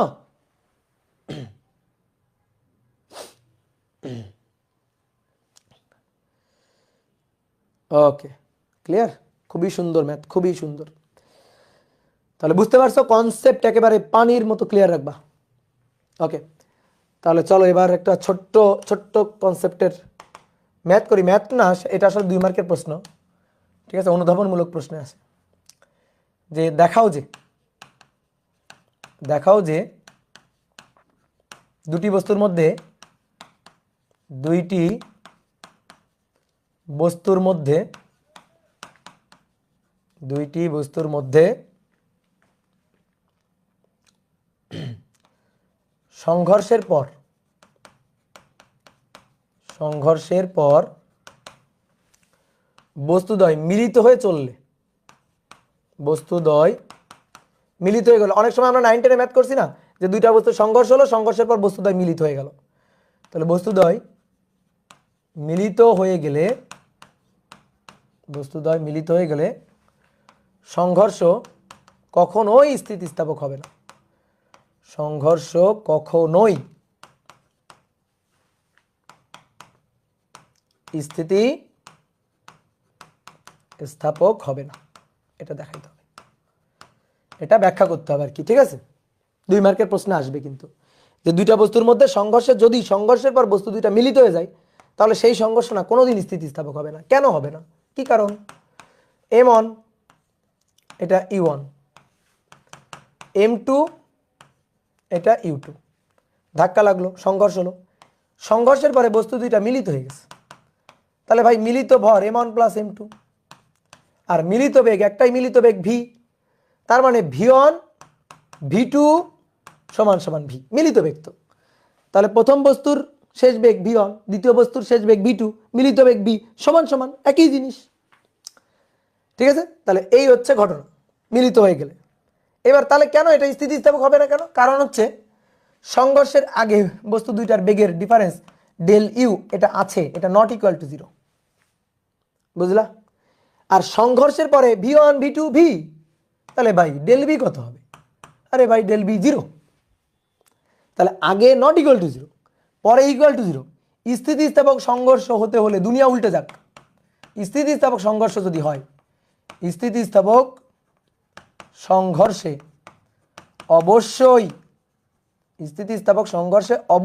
অবশ্যই ডেল ইউ সমান সমান ডেল ভি হতে হবে। তাহলে এটা ডেল ইউ নট 0 আর এটা ডেল বি 0, তাহলে এখানে তো হয়নি। এখানে কি হয়েছে? অবশ্যই এত হবে, কিন্তু এখানে কি হয়েছে? এখানে del U not equal to del V হয়ে গেছে। এটা তো হলে হবে না, এটা হয়ে গেছে। তাহলে অতএব সংঘর্ষ স্থিতিস্থাপক হবে না, কখনোই হবে না। তাহলে অতএব কখনোই এই সংঘর্ষ কখনোই এই সংঘর্ষ স্থিতিস্থাপক হবে না, স্থিতিস্থাপক হবে না। বুঝলা? ক্লিয়ার? অনেকে বলতে পারে ভাই এমনও তো হইতে পারে সংঘর্ষের পরে তাদের বেগের পার্থক্য শূন্য, সংঘর্ষের আগেও শূন্য। হ্যাঁ তাই তো, সংঘর্ষের আগেও তো তাদের বেগের পার্থক্য শূন্য হইতে পারে। আচ্ছা সংঘর্ষের আগে যদি বেগের পার্থক্য শূন্য হয়, সংঘর্ষ হবে কেমনে? সংঘর্ষ কেমনে হবে? সংঘর্ষের আগে তাদের বেগের পার্থক্য শূন্য, দ্যাট মিন্স একই বেগ নিয়ে চলতেছে। চিন্তা করো তো, এই বস্তুটা 5 মিটার পার সেকেন্ড বেগ নিয়ে চলতেছে, ঠিক আছে? এই বস্তুটা 5 মিটার পার সেকেন্ড বেগ নিয়ে চলতেছে। এটা u1, এটা u2 চলতেছে। তাহলে বেগের পার্থক্য কত? বেগের পার্থক্য শূন্য। তাহলে যদি একই বেগ নিয়ে একই দিকে চলে, ধাক্কা লাগবে জীবনেও? ধাক্কাই তো লাগবে না, সংঘর্ষই তো হবে না। বুঝতে পারছো? সংঘর্ষ যেখানে হবে না সেখানে আবার সংঘর্ষ স্থিতিস্থাপক কেমনে বলি? কি ক্লিয়ার? কথা বুঝছো? এইবার দেখো, কেউ বলতে পারে ভাই ধরেন এইটা কি u1 5 মিটার পার সেকেন্ড বেগে এদিকে যাচ্ছে, আর এই যে বস্তুটা এটা উল্টা এদিকে আসতেছে u2। এইবার দেখেন, এইবার তো বেগের পার্থক্য শূন্য, এইবার তো সংঘর্ষ হতে পারে। বলবা? তাহলে তুমি বেগের পার্থক্য নির্ণয় করাই বোঝো নাই। ডেল ইউ, ধরো এটা যে বের করবা, তো ডেল ইউ মানে কি? u1 মাইনাস u2, এটাই তো। তাহলে u1 এর মান, ধরো u1 এদিকে সো প্লাস, আর u2 উল্টা দিকে সো মাইনাস। তাহলে u1 এর মান যদি 5 হয়, মাইনাস u2 এর মান, যখন হিসাব করব বেগ ভেক্টর রাশি, হিসাবটা একটু ভেক্টর নিয়মে হবে, বুঝছো? তাহলে u2 এর যে মানটা আসবে, সেই u2 এর মানটা এইদিকে মাইনাস, তাহলে -5, মাইনাসে +10 হয়ে যাবে। এই দেখো বেগের পার্থক্য। অথবা কেউ যদি এই দিকটারে প্লাস ধরে আর এই দিকটা তখন হবে মাইনাস, তখন হবে -10। অর্থাৎ ডেল ইউ এর মান +-10 হয়, +10 নয়তো -10, দিকের উপর ভিত্তি করে। ঠিক আছে? দিকের উপর ভিত্তি করে। বা আপেক্ষিক বেগ দেখো, এর সাপেক্ষে এর আপেক্ষিক বেগ 10, এর সাপেক্ষে এর আপেক্ষিক বেগ 10, আর এর সাপেক্ষে এর আপেক্ষিক বেগ 0 ছিল আগে। ওই যে আপেক্ষিক বেগের কথা বলছিলাম, মিলো দেখো আপেক্ষিক বেগ, এর সাপেক্ষে এর আপেক্ষিক বেগ কত? 10। এটাই তো পার্থক্য, এটাই তো বিয়োগ। তাহলে অনেকে ভাবে কি ভাই দেখেন একই মান, তাহলে তো এটাও তো শূন্য না, এটা শূন্য না, দিক বিপরীত। সো দিক বিপরীত বলেই তো দেখো বেগের পার্থক্যের একটা মান আছে। ক্লিয়ার? বুঝতে পারছো? তাহলে দুইটা বস্তুর মধ্যে সংঘর্ষে, যদি কখনো সংঘর্ষে বস্তু দুইটা মিলিত হয়ে থাকে, তাহলে সেই সংঘর্ষ কখনো স্থিতিস্থাপক সংঘর্ষ হবে না। তাহলে আর একটা জিনিস একটু দেখাও। এবার বলছে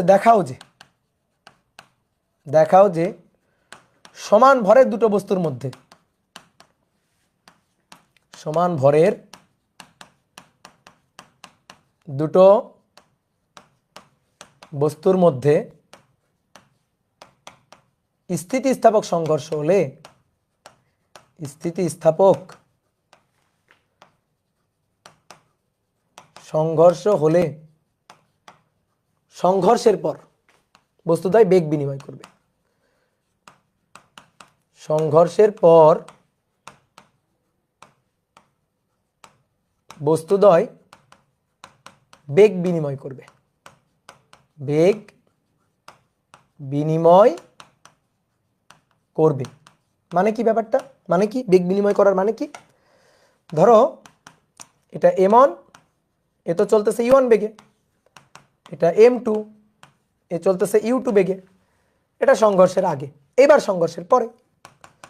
তাহলে m1 এ চলবে v1 বেগে, m2 এ চলবে v2 বেগে।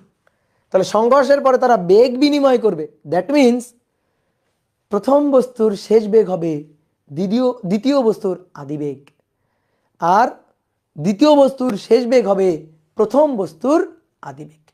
বেগ অল্টারনেট করে নেবে, বেগ জাস্ট চেঞ্জ করে নেবে, বেগ বিনিময় করে নেবে। তার মানে দেখো ব্যাপারটা কেমন দাঁড়াচ্ছে। এই v1টা হবে v1 প্রথম বস্তুর শেষ বেগ, তাহলে এটা হবে দ্বিতীয় বস্তুর আদি বেগ, এই যে এটা। ঠিক আছে?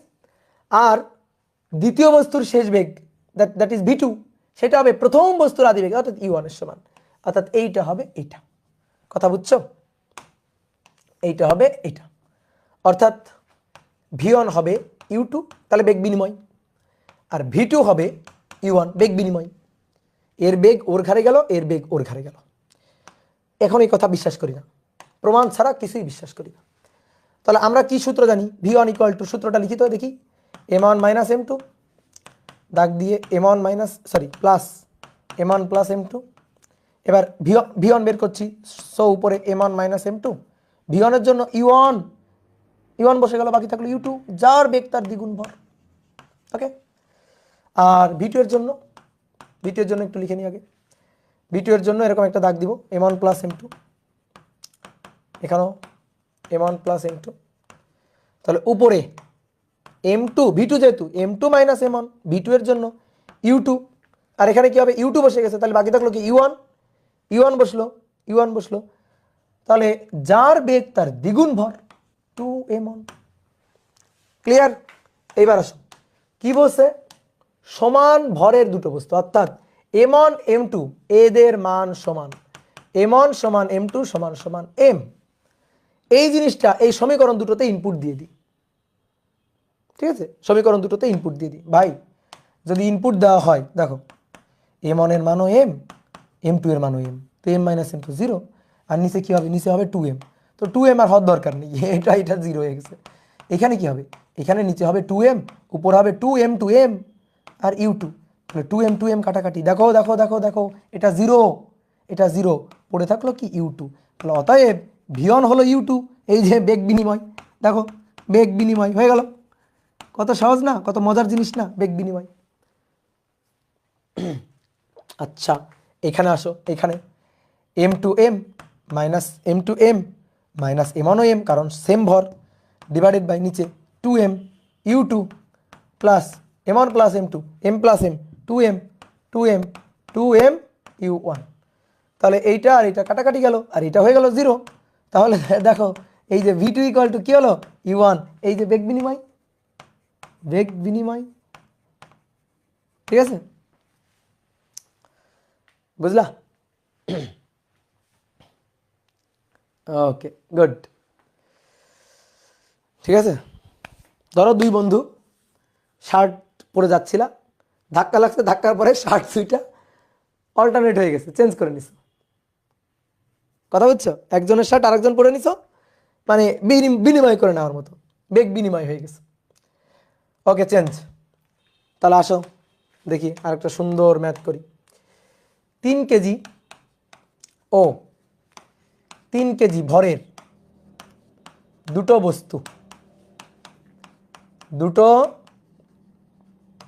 বস্তু সংঘর্ষের পর যথাক্রমে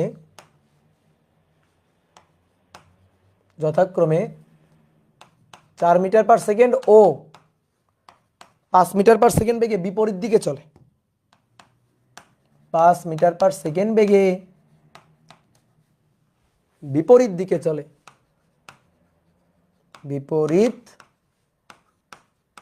দিকে চলে, সংঘর্ষের আগে বস্তুদ্বয়ের বেগ কত? সংঘর্ষের আগে বস্তুদ্বয়ের বেগ কত? বলো, পারবো কিনা? ম্যাথ না করে উত্তর বলো, দেখি কে পারে। ম্যাথ না করে উত্তর বলো। 4 আর 5 আর 4 হয়নি, 5 আর 4 হয়নি, 5 আর 4 হয়নি। সংঘর্ষের পর তাদের বেগ কত? যারা 5 আর 4 বলছো হয়নি, যারা 4 আর 5 বলছে তাদেরও হয়নি। হ্যাঁ এই যে একজনের হয়েছে, এই যে 5 আর -4, হ্যাঁ একটা মাইনাস দিতে হবে, যে কোনো একটার আগে মাইনাস দিতে হবে। তাহলে অ্যান্সার হবে হচ্ছে একটা মাইনাস আর একটা প্লাস, মাইনাস দিতে হবে মুখোমুখি। এখানে দেখো আমি তোমাকে মাইনাস সহ বের করে দিচ্ছি, আসো। তাহলে দুটো বস্তুর মধ্যে সংঘর্ষ হচ্ছে, একটু আগে যে কনসেপ্ট পড়লাম সেটাই তো। দুইটা বস্তু কি 3 কেজি না, দুটোর ভর সেম না? তো দুটো সেম ভরের বস্তু, এরা যদি স্থিতিস্থাপক সংঘর্ষে লিপ্ত হয়, আচ্ছা সংঘর্ষের পর যথাক্রমে, আচ্ছা এখানে একটু লেখা লাগবে, মেনশন করা লাগবে, তো নাহলে তুমি বুঝবা কেমনে স্থিতিস্থাপক সংঘর্ষ কিনা? এখানে অবশ্যই মেনশন করতে হবে স্থিতিস্থাপক সংঘর্ষের পরে। সরি, এটা অবশ্যই মেনশন করা লাগবে স্থিতিস্থাপক সংঘর্ষের পর। ঠিক আছে, ওকে। এবার আসো, দেখো 3 কেজি 3 কেজি সমান ভরের দুটো বস্তু, স্থিতিস্থাপক সংঘর্ষ হলে বেগ অল্টারনেট করে নিবে, বেগ পরিবর্তন করে নিবে, বেগ বেগ বিনিময় করবে। তাহলে সেই বেগ বিনিময় হবে তো, ঠিক আছে, বেগ বিনিময় হবে, তাহলে সেটা আমরা দেখব। তাহলে এটার ছিল 4 5, উল্টা হবে 5 4, সংঘর্ষের পরে দেওয়া আছে, ঠিক আছে। তাহলে আদিতে মানে আদিতে যেটা ছিল সেটা তো উল্টা, তাহলে 5 এটা হবে, 4 এটার হবে, এবং যেহেতু বিপরীত সো একটার আগে মাইনাস হবে। ঠিক আছে, এখন মাইনাসটা কোনটার আগে দিবা সেটা হচ্ছে তুমি কোন দিককে প্লাস ধরবা তার উপর ডিপেন্ড করে। তাহলে ধরো এটা 3 কেজি, ধরো এটা এ মান বললাম, সে এটা এ মান, তাহলে এটা এইদিকে চলতেছিল U1 বেগ নিয়ে, এটা M2, এটা এদিকে যাচ্ছে U2 বেগ নিয়ে। এখন তুমি বলছো ভাই দুটো যে একই দিলেন, আমি কি জ্যোতিষী, আমি কি জানি যে সংঘর্ষের আগে তারা বিপরীতমুখী ছিল কিনা? সংঘর্ষের পরে, যে সংঘর্ষের পর তারা বিপরীতমুখী এটা আমি জানি, কিন্তু আগে কি আমি জানি? সো আমি আগে সব একদিকে দিয়ে নিব, একে নিব, এটা আঁকার জন্য আঁকা। ঠিক আছে, আমি তো আগে জানি না যে U1 কোন দিকে U2 কোন দিকে, জানি না তো, বিপরীত কিনা জানি না তো, একই দিকে কিনা জানি না তো, সো আমি একে নিলাম। আর তুই বলতে ভাই আপনি তো জানেন তারা তো বিপরীত হবেই, সেটা আমি কেমনে জানি? সেটা তো আমি কনসেপ্ট দিয়ে আগে থেকে জানি, কিন্তু ম্যাথ করার সময় তো আর ওটা করবো না। ওকে, তাহলে আসো এবার, আসো, এটা এমন ভরের বস্তু 3 কেজি, 3 কেজি, আর এইটা M2 এটা 3 কেজি।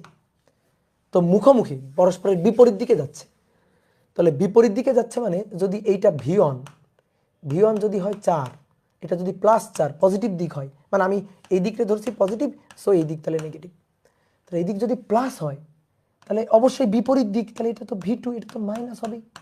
তাহলে এই যে V2 কে আমি মাইনাস দিলাম, বুঝলা? V1 কে প্লাস ধরলাম, V2 কে আমি মাইনাস ধরলাম।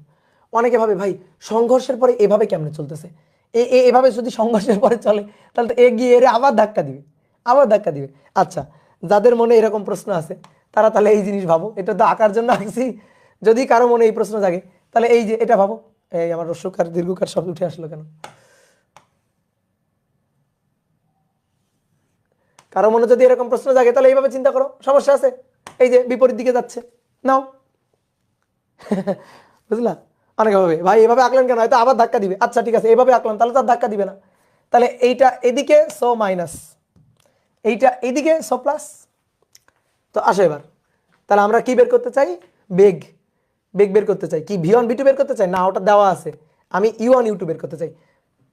যে সমস্যায় পড়ো না কেন সূত্র লিখে ফেলবা, দেখবা ম্যাথ শেষ। তাহলে V1 সমান সমান নিচে M1 minus M2, sorry plus M1 plus M2, এখানে M1 মাইনাস M2 U1, আর এখানে কি হবে? U1 যেহেতু বসে গেছে তাহলে এটা U2, যার বেগ তার দ্বিগুণ ভর 2M2। তাহলে সমান ভরের বস্তু 3 কেজি 3 কেজি, তাহলে 3 বিয়োগ 3 নিচে 3 যোগ 3, এটা U1 এর মান আমি জানি না কত, আচ্ছা ঠিক আছে, কিন্তু V1 এর মান আমি জানি, V1 এর মান আমি জানি কত, V1 4 +4, তারপরে এখানে M1 প্লাস M2 অর্থাৎ 3 যোগ 3, উপরে 2 গুণ 3, 3 দুগুণে 6, 6 কাটাকাটি, U2 এর মান এই যে এটা U2, এই U2 এর মানটাই তো আমাদের বের করতে হবে। তো এটা তো 0, এই পার্টটা তো 0, এটা তো 0, তাহলে এটা বাদ, এটা 0, তাহলে আমাদের U2 সমান সমান এটা কাটাকাটি, তাহলে অতএব U2 সমান সমান দেখো +4, U2 আসছে +4 এত মিটার পার সেকেন্ড। ঠিক একইভাবে V2 M1 plus M2 plus M1 plus M2 উপরে M2 মাইনাস M1, ওকে, যেহেতু V2 সো U1 বসে যাবে তার দ্বিগুণ ভর।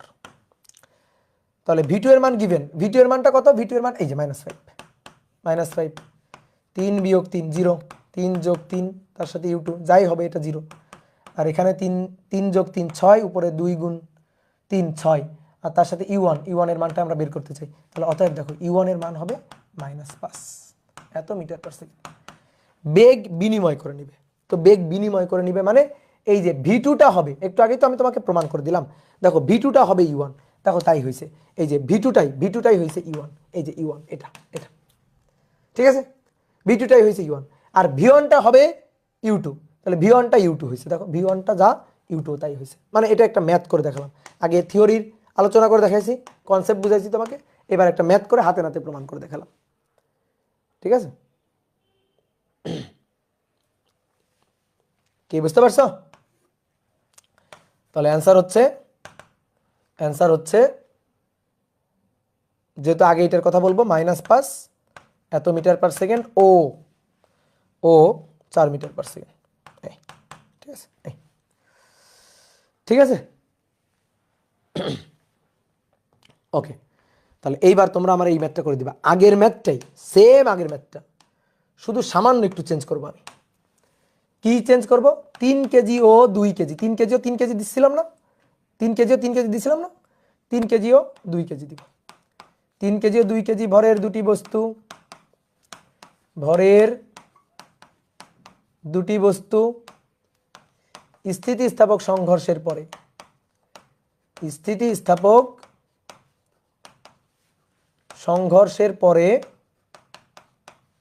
স্থিতিস্থাপক সংঘর্ষের পরে বিপরীত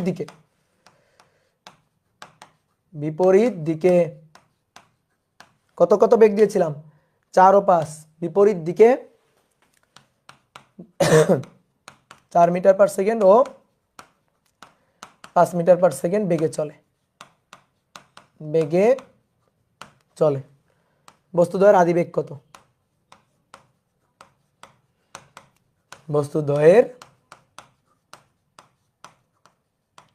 আদিবেগ কত? এই যে, তাহলে এবার বলো,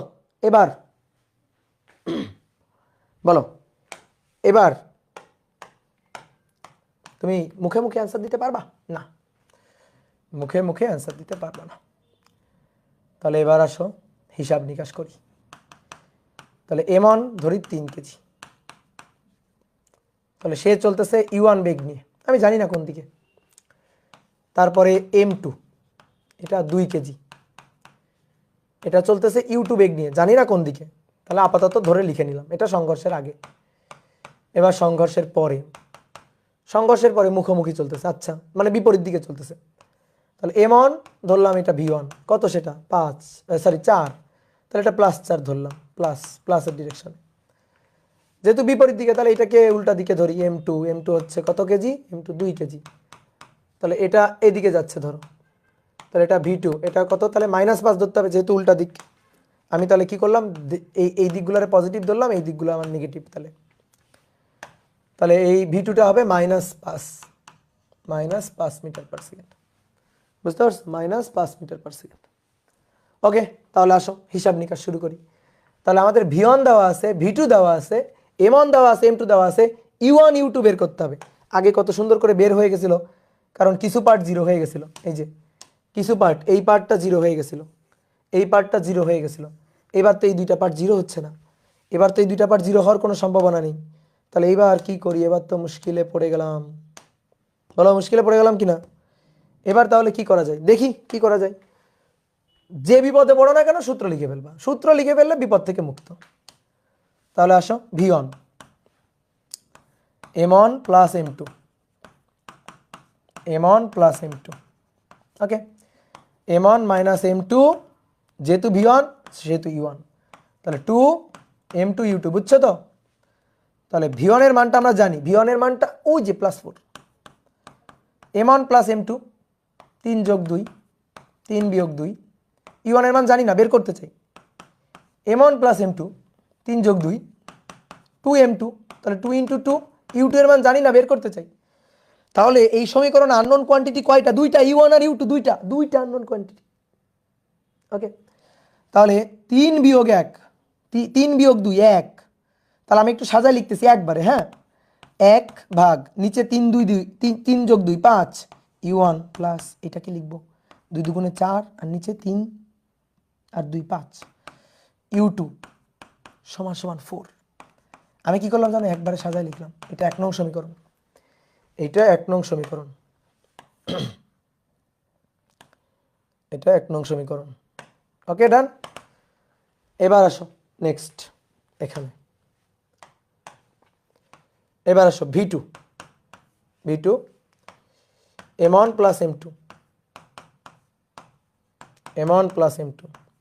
তাহলে V2 এর জন্য M2 মাইনাস M1, V2 এর জন্য U2, নিচে 2 m1 u1। তাহলে v2 এর মান কত ভাইয়া? v2 এর মান -5, m1 প্লাস m2 3 যোগ 2, m2 2 বিয়োগ m1 3 u2 plus m1 plus m2 3 যোগ 2 2, m1 এর মান 3, u1 এর মান এটাই তো বের করতে চাই। এবার একটু সাজাবো, দেখো সাজাবো। এই পার্টটাকে আগে লিখবো, ঠিক আছে? এই পার্টটাকে আগে লিখবো। 3 দুগুণে 6, 3 যোগ 2 5 u1। এবার দেখো এটা -2 বিয়োগ 3 -1/5 u2, এটা ইকুয়াল টু -5 -5। সমীকরণ নম্বর 2। আননোন কোয়ান্টিটি দুটো, ইকুয়েশন পাইলাম কত? 2টা। কে সলভ করবে? তুমি? খবরদার না, ক্যালকুলেটর সলভ করবে। সলভ করবে কে? ক্যালকুলেটর। আসো ক্যালকুলেটর। তাহলে ইকুয়েশনে যাব, গিয়ে আননোন কোয়ান্টিটি দুটো, একে যাব। তাহলে 1/5 বসাবো, 4/5 বসাবো, 4 বসাবো। তারপরে 6/5 বসাবো, -1/, এই যে মাইনাস বসাবো কিন্তু, -1/5 বসাবো, দেন -5 বসাবো। তাহলে এবার আসো দেখো, ঠিক আছে। তাহলে অতএব সলভ করে পাই, কি সলভ করে পাই? দুটো ইকুয়েশন সলভ করে পাই, 1 ও 2 থেকে পাই, সলভ করে পাই u1 এর মান, u1 এর মান পাইলাম -3.2 মিটার পার সেকেন্ড। ওকে, ঠিক আছে, কোনো সমস্যা নেই। আর u2 এর মান পাইলাম 5.8 প্লাস মিটার পার সেকেন্ড। ঠিক আছে, ম্যাথ হয়েছে কিনা বুঝবো কেমনে? স্থিতিস্থাপক সংঘর্ষ, তাহলে অবশ্যই বেগের পার্থক্য সমান, অবশ্যই বেগের পার্থক্য সমান। ঠিক আছে, অবশ্যই। দেখো কেমনে, দেখো কেমনে সমান। u1 আসছে মাইনাস, অর্থাৎ আমি তো ডিরেকশন দেখো এইদিকে দিছিলাম, আসলে বাস্তবে এদিকে ডিরেকশন উল্টা দিকে যাচ্ছে, উল্টা দিকে যাচ্ছে। দেখো এই যে এইটা m1, m1, m1, সে যাচ্ছে u1 ওইদিকে, ওইদিকে, কারণ u1 মাইনাসের দিকে যাচ্ছে, এক্স অক্ষের ঋণাত্মক দিকে যাচ্ছে, এই যে এটা। ঠিক আছে, এই যে u1 আসছে কত? -3.2। আর আর m2, এটা হচ্ছে m2 এই যাচ্ছে কোন দিকে? u2 এর মান প্লাস আসছে। ও আচ্ছা, তাহলে এই প্লাসের দিকে যাচ্ছে, এই যাইতেছে প্লাসের দিকে। এটা কি সংঘর্ষের আগে না পরে? বলো বলো, সংঘর্ষের আগে না পরে? এটা 5.8 আগে না পরে? এটা বলো বলো বলো, এটা সংঘর্ষের আগে না পরে? আগে। এই ভাই, আগে এটা কেমনে হয়? এইভাবে হইলে ধাক্কা লাগাবে কেমনে? বলো, এটা এইভাবে হইলে ধাক্কা লাগাবে কেমনে? আমি আঁকছি তো, দেখো u1 কোন দিকে যাচ্ছে, দেখো দেখো, এই যে মাউসের দিকে দেখো, কই গেল মাউস? এই যে দেখো, এই যে u1 কোন দিকে? u1টা এক্স অক্ষের ঋণাত্মক দিকে, আর পাশে দেখো u2 কোন দিকে? এক্স অক্ষের ধনাত্মক দিকে। তাহলে এর এর সংঘর্ষ কেমনে হবে? হ্যাঁ, তো সংঘর্ষই হবে না, সংঘর্ষই তো হবে না। বলো, একটু গুগলি মাথা খারাপ। ঠিক আছে, সংঘর্ষ কেমনে হওয়ানো যায়? কেমনে হওয়ানো যায়? এ আছে সামনে, এ আছে সামনে, এই যে এই দুটো দুটো ধরে চলে গেল কেন? এই যে এ আছে, এই যে সামনে এইখানে আছে, এই এই যে সংঘর্ষ হবে, বুঝলা? হ্যাঁ, এই যে এটাই, বুঝতে পারছো? এটা আঁকা যা, এটা আঁকাও তাই, কোনো ব্যাপার না। বুঝতে পারছো? ক্লিয়ার? তাহলে এই হচ্ছে সংঘর্ষের আগের ঘটনা, এই হচ্ছে সংঘর্ষের আগের ঘটনা।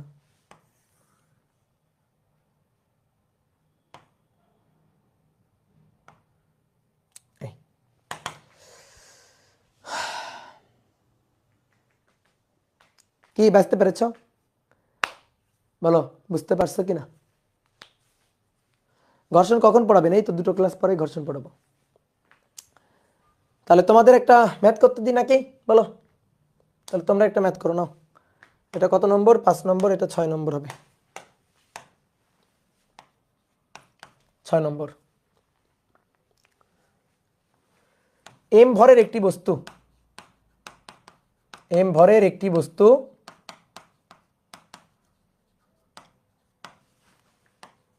2m ভরের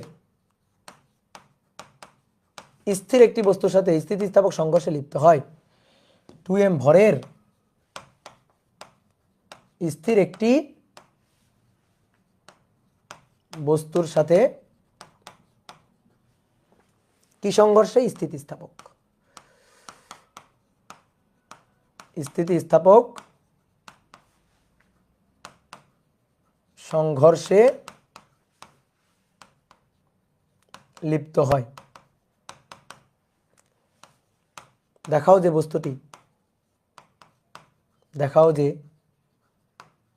বস্তুটি মানে m ভরের বস্তুটি আর কি, হ্যাঁ, m ভরের বস্তুটি তার গতিশক্তির 1/8 অংশ হারায়, 8/9 অংশ হারায়।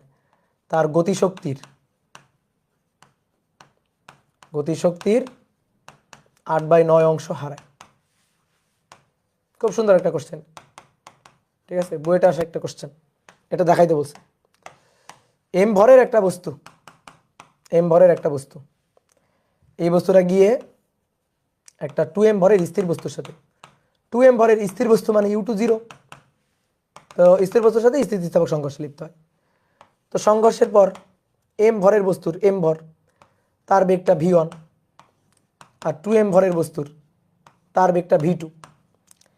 তাহলে এর যে আদি বেগ u1, সেই u1 কে আমি ধরলাম u, বুঝছো, u1 কে আমি ধরলাম u।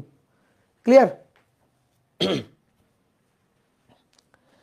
তাহলে m স্থির, m গিয়ে 2m কে ধাক্কা দেয়, ধাক্কা দেওয়ার পর দেখাইতে বলছে, ধাক্কা দেওয়ার পরে দেখাও যে এই m ভরের বস্তুটা তার গতিশক্তির 8/9 অংশ হারাবে। অনেক কথা, কেন ভাই 2m ভরের বস্তুটা এখানে তো বলে নাই, দেখাও যে বস্তুটি, কোন বস্তুটি? এই ভাই, এর কি কোনো গতিশক্তি আছে? তো ও কেমনে গতিশক্তি হারাবে? তাহলে হারাবে এটাকে, হারাবে হচ্ছে এ। তাহলে স্থিতিস্থাপক সংঘর্ষে এ গতিশক্তি হারায়, 1/8/9 অংশ গতিশক্তি হারায়। ওর হারানো গতিশক্তিটা কে পাবে? অবশ্যই ও পাবে, কারণ স্থিতিস্থাপক সংঘর্ষ শক্তির ও গতিশক্তির অন্য কোনোভাবে ক্ষয়টয় কিছু হইতে পারে না। বুঝতে পারছো? ওকে, তাহলে চলো দেখি আমরা তাহলে v1টা বের করি। তো ভাই v1 এর সূত্রটা লিখে ফেলি চটপট করে, m1 প্লাস m2, v1 এর জন্য e1 প্লাস নিচে m1 প্লাস m2, তাহলে এখানে m1 মাইনাস m2, e1 বসালাম, তাহলে u2 2m2 u2। তাহলে এখন আসো মান বসাই দিব। m1 এর মান, এই যে এটা m1, এটা m2, m1 এর মান m মাইনাস m2 এর মান 2m, নিচে m plus m 3m, u1 এর মান u, আর এটা স্থির বস্তু u2 0, তাহলে যাই বসাই না কেন u2 তো 0, তাহলে পুরোটি 0। তাহলে উপরে থাকবে মাইনাস m, নিচে 3m u, m কাটাকাটি, তাহলে মাইনাস u/3, মাইনাসটা মিন করছে বেগের মান হচ্ছে u/3, মাইনাসটা মিন করছে এর বেগটা যেদিকে ছিল আর ওদিকে নেই, উল্টা দিকে চলে গেছে, অর্থাৎ বেগটা এখন এইদিকে। মাইনাসটা এটাই মিন করছে, মাইনাস মিন করছে বেগের ডিরেকশনটা চেঞ্জ হয়ে গেছে। ওকে ডান। এখন আমাদের বলছে দেখাও যে তার গতিশক্তির 8/9 অংশ হারায়। দেখি তো হারায় কিনা। তাহলে আদি গতিশক্তি e1 এর হাফ, এর ভর m আর বেগ কত u, তাহলে বেগ u², এটা আদি গতিশক্তি। এবার পরবর্তীতে ইকে ফাইনাল গতিশক্তি ফাইনাল। তো এখন তো বেগ ভাই এটা, তাহলে হাফ m v1², তো ভাই হাফ m v1 মানে হচ্ছে মাইনাস u/3, তো তার স্কোয়ার, তাহলে 3 × 9, তাহলে 1/9 হাফ m u²। হারায় মানে বিয়োগ করো, ডেল ইকে হারাবে, তাহলে হারাবে হাফ m u², ঠিক আছে। এই যে ইকে ইনিশিয়াল থেকে মাইনাস ইকে ফাইনাল, তাহলে দেখো half m u² minus 1/9 half m u², তাহলে বিয়োগ করে দেখো হাফ m u², বিয়োগ করে দেখো 1 - 1/9, তাহলে নিচে 9 - 1 8, তাহলে 8/9 হাফ m u²। এটা আদি গতিশক্তি, তার কতটুকু হারাচ্ছে?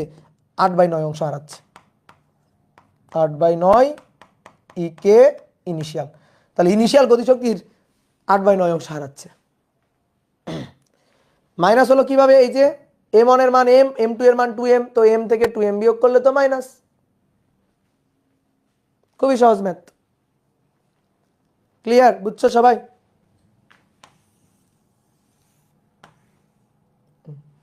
খুবই সহজ। ওকে, ডান।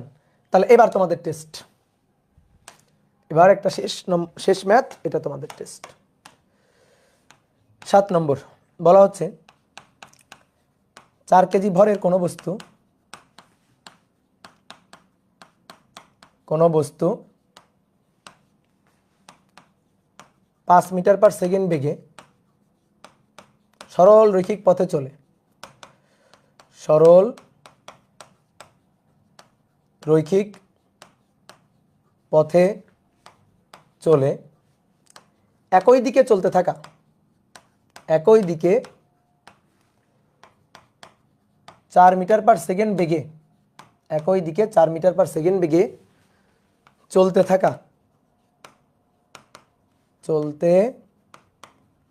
থাকা 3 কেজি ভরের বস্তুর সাথে সংঘর্ষে লিপ্ত হয়। কি সংঘর্ষ বলে নাই কিন্তু, বস্তুর সাথে সংঘর্ষে লিপ্ত হয়, সংঘর্ষে লিপ্ত হয়। সংঘর্ষের পর 4 কেজি বস্তু, 4 কেজি বস্তুটি পূর্বের বেগের দিকে, পূর্বের বেগের দিকে 2 মিটার পার সেকেন্ড বেগে চললে, বেগে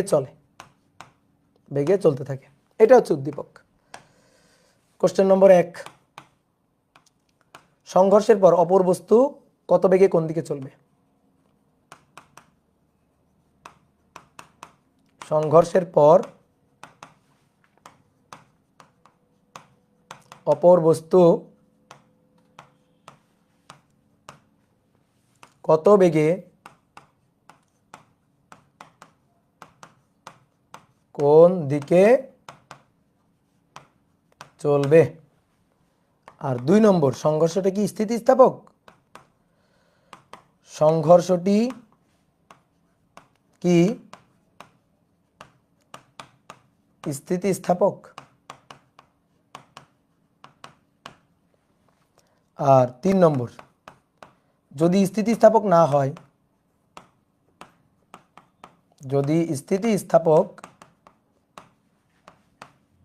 না হয় তবে শক্তি ক্ষয় বা লাভ নির্ণয় করো। শক্তি ক্ষয় বা লাভ, শক্তি ক্ষয় হতে পারে, লাভও করতে পারে। তো শক্তি ক্ষয় বা লাভ নির্ণয় করো, তো কতটুকু শক্তি ক্ষয় করবে বা লাভ করবে।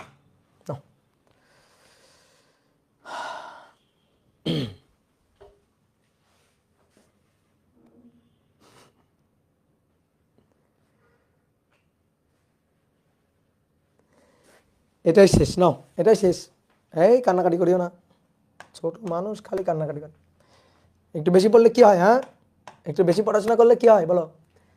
4 কেজি ভরের বস্তু 5 মিটার পার সেকেন্ড বেগে সরল রৈখিক পথে চলে। আসো আঁকি তো। এই যে 4 কেজিকে আমি বললাম এমন 4 কেজি, তো 4 কেজি ভরের বস্তুটা সরল রৈখিক পথে চলতেছে 5 মিটার পার সেকেন্ড বেগে। তাহলে U1 পাস সরল রৈখিক পথে একই দিকে চলতে থাকা, তার মানে একই দিকে। আচ্ছা ঠিক আছে, একই দিকে চলতে থাকা 4 মিটার পার সেকেন্ড বেগে চলতে থাকা, তাহলে এটা U2 একই দিকে যেহেতু, তাহলে +4।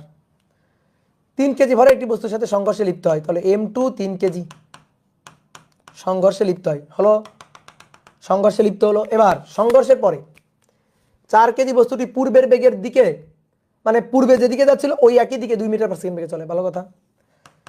তাহলে 4 কেজি অর্থাৎ M1 পূর্বের দিকে, একই দিকে যেদিকে যাচ্ছিল ওই দিকেই। V1 কত বেগে চলে? কত বেগে চলে? 2 মিটার পার সেকেন্ড বেগে, 2 মিটার পার সেকেন্ড বেগে চলে।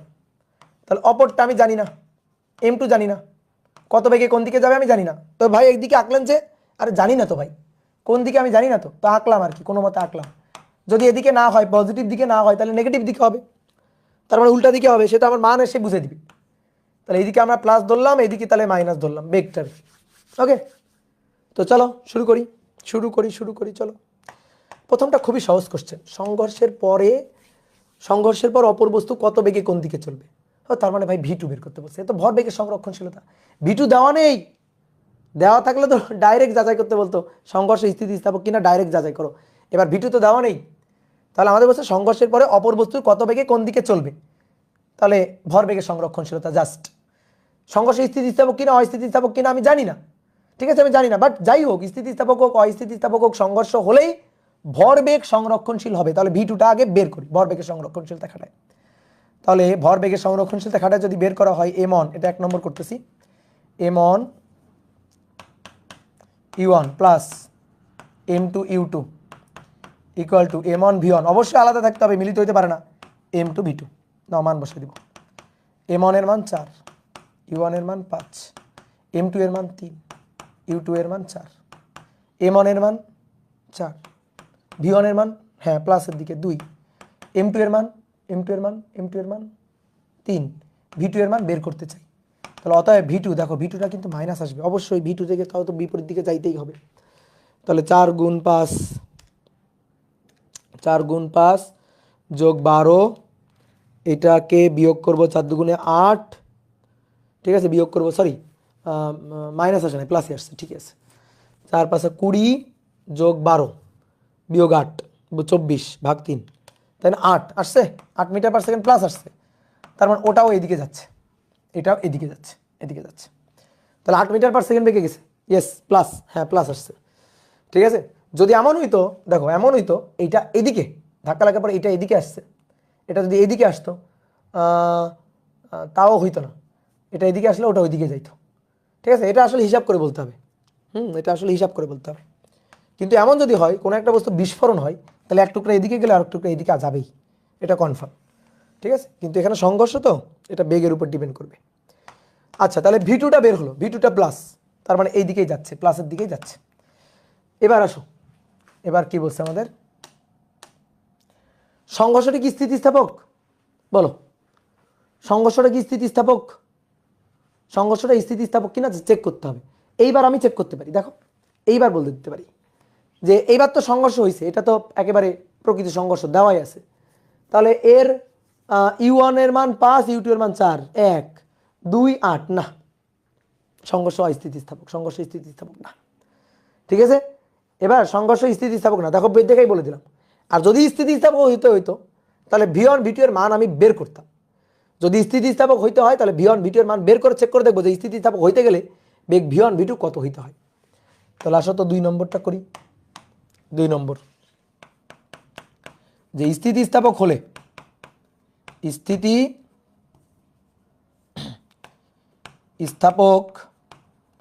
হতে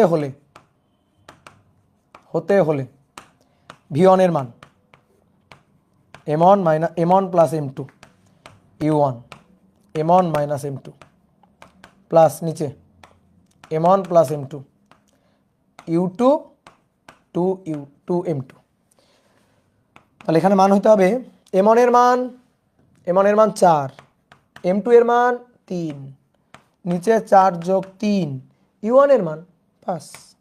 আচ্ছা, m1 প্লাস m2 4 যোগ 3 2m2 3, u2 4। তাহলে এটা হইতে হবে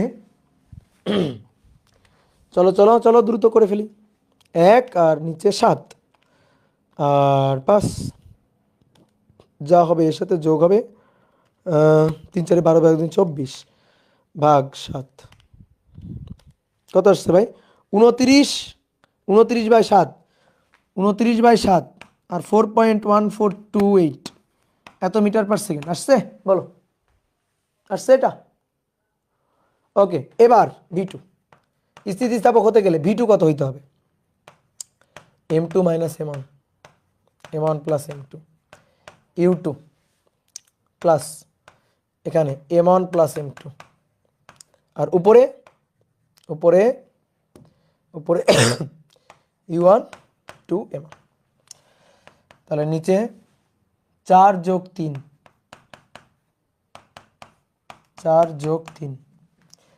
m2 এর মান 3, m1 এর মান 4, u2 এর মান 4, 2 m1 এর মান 4, u1 এর মান 5।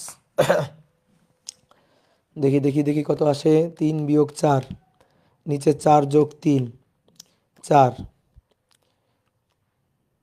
3 বিয়োগ 4 1 ভাগ 7 গুণ 4 যোগ 2 গুণ 4 গুণ 5 ভাগ নিচে 7। দেখো তো কত আসছে, এই যে ঠিক আছে 5.14 এত মিটার পার সেকেন্ড। 5.1428 আর 4.1428 পার্থক্য 1। দেখি আদিতে কত পার্থক্য ছিল, এস 5 আর 4 1, এস ঠিক আছে। এবং দেখো ইউ1 এর মান কম ছিল, ভি2 এর মান বেশি হয়ে গেছে। ইউ2 এর মান কম, ইউ1 এর মান বেশি ছিল, ভি2 এর মান বেশি, মানে ভি2 এর মানটা বেড়ে গেছে। আর ইউ2 এর মানটা কম ছিল, এখানে ভি2 এর মানটা কম আছে। দেখো চেঞ্জ হয়েছে কিনা, মানে যেটার বেগ কম ছিল সেটার বেশি হয়ে গেছে, যেটার বেগ বেশি ছিল সেটার কম হয়ে গেছে। তাহলে এটা হইতে হবে। তাহলে অতএব সংঘর্ষ স্থিতিস্থাপক না। অতএব যেহেতু ভি1 এর মানটা এটা নট ইকুয়াল টু, ভি1 এর মানটা 2 আর ভি2 এর মানটা এটা নট ইকুয়াল টু 8, সুতরাং স্থিতিস্থাপক নয়।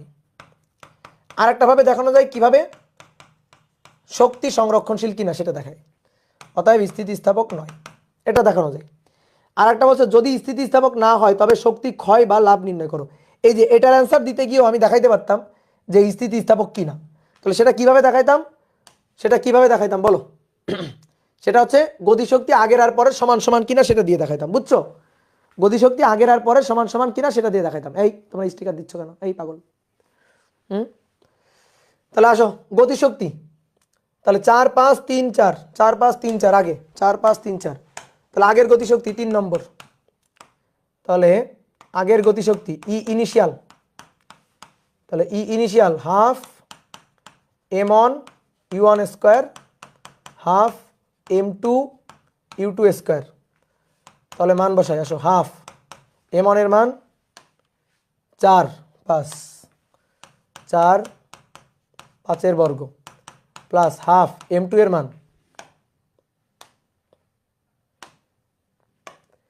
m2 এর মান 3, u2 এর মান 4, 3 4। তাহলে 0.5 যোগ 4 গুণ 5 বর্গ, তারপরে 0.5 গুণ 3 গুণ 4 বর্গ, 74 জুল। এই দেখো তো হয়েছে কিনা, 74 জুল। এবার কান দিও না, পড়াশোনা করো। Final half m1 v1 square half m2 v2 square, এবার হাফ m1 এর মান 4, v1 এর মান 2, ঠিক আছে, v1 এর মান 2 আর v2 এর মান 8। তাহলে এটা 2 হাফ 3 8 স্কোয়ার। তাহলে 0.5 ইন্টু 4 ইন্টু 4, তার সাথে যোগ করব 0.5 ইন্টু 3 ইন্টু 64, 104 জুল শক্তি লাভ করছে। ভালো কত শক্তি গেইন করছে, তাহলে এনার্জি গেইন, ঠিক আছে, এনার্জি লস না, এনার্জি গেইন করছে, গেইন ই ফাইনাল মাইনাস ই ইনিশিয়াল। তো কতটুকু, 104 বিয়োগ 74, 104 বিয়োগ 74, 30 জুল। ঠিক আছে, তাহলে শক্তি গেইন কত, এটা হচ্ছে অ্যান্সার। আর স্থিতিস্থাপক কিনা সেটা আমি কেমনে দেখাইতাম, এই যে E initial not equal to E final, ভরবেগ সংরক্ষণশীল বাট গতিশক্তি সংরক্ষণশীল না। ই কে ইনিশিয়াল, ই কে এটা, হ্যাঁ, ই কে ইনিশিয়াল আর ই কে ফাইনাল সমান সমান না, অতএব স্থিতিস্থাপক নয়, অস্থিতিস্থাপক সংঘর্ষ, অস্থিতিস্থাপক সংঘর্ষ, ইলাস্টিক সংঘর্ষ নয়। এই বুঝছো, ক্লিয়ার? যাও, তোমাদের আর পড়াবোই না, তোমরা পড়তে চাও না, তোমাদের আর পড়াবোই না, পরের দিন থেকে আর ক্লাসই নিব না তোমাদের। না আর পড়াবোই না, তোমাদের আর পড়াবো না, পরের দিন থেকে আর ক্লাসই নিব না আমি, আর আসবোই না তোমাদের গ্রুপে, আর আসবোই না, লাইভেই আসবো না, সব আমি ইঞ্জিনিয়ারিং ব্যাচকে পড়াবো। ইঞ্জিনিয়ারিং ব্যাচকে পড়াবো, ভার্সিটি ব্যাচকে পড়াবো, 24-এর ব্যাচকে পড়াবো। তোমাদের আর আসবোই না পড়াইতে, তোমরা পড়তে চাও না কিছু না, যাও।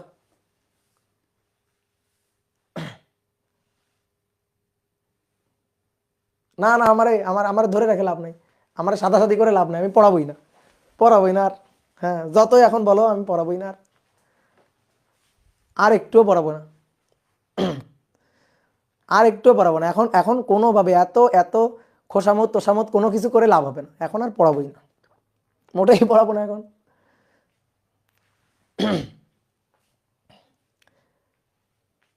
তাহলে এত এতই এতই যখন রিকোয়েস্ট করতেছে তাহলে একটু পড়াই নাকি? তাহলে এত যখন রিকোয়েস্ট করতেছে একটু পড়াই, আবার তোমরা মাইন্ড করবা, তাহলে এখন পড়াই, আরেকটু পড়াই, আরেকটা ম্যাথ করাই, চলো চলো আরেকটা ম্যাথ করাই, চলো।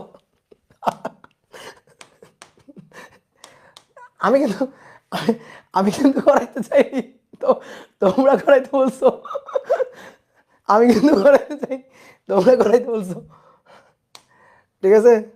আমি কিন্তু বলছিলাম ছেড়ে দিব, তোমরা এত রিকোয়েস্ট করলা, না ভাই করান করান করান, ঠিক আছে?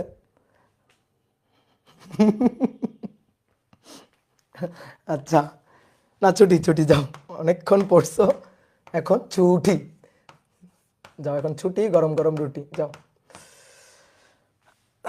তাহলে সংঘর্ষ টপিক শেষ, সংঘর্ষ টপিক শেষ। নেক্সট দিন আমরা দ্বিমাত্রিক ভরবেগের সংরক্ষণশীলতা দেখব, দ্বিমাত্রিক দ্বিমাত্রিক ক্ষেত্রটা নিয়ে আলোচনা করব, বুঝছো? তো চলো, টাটা, গুড নাইট।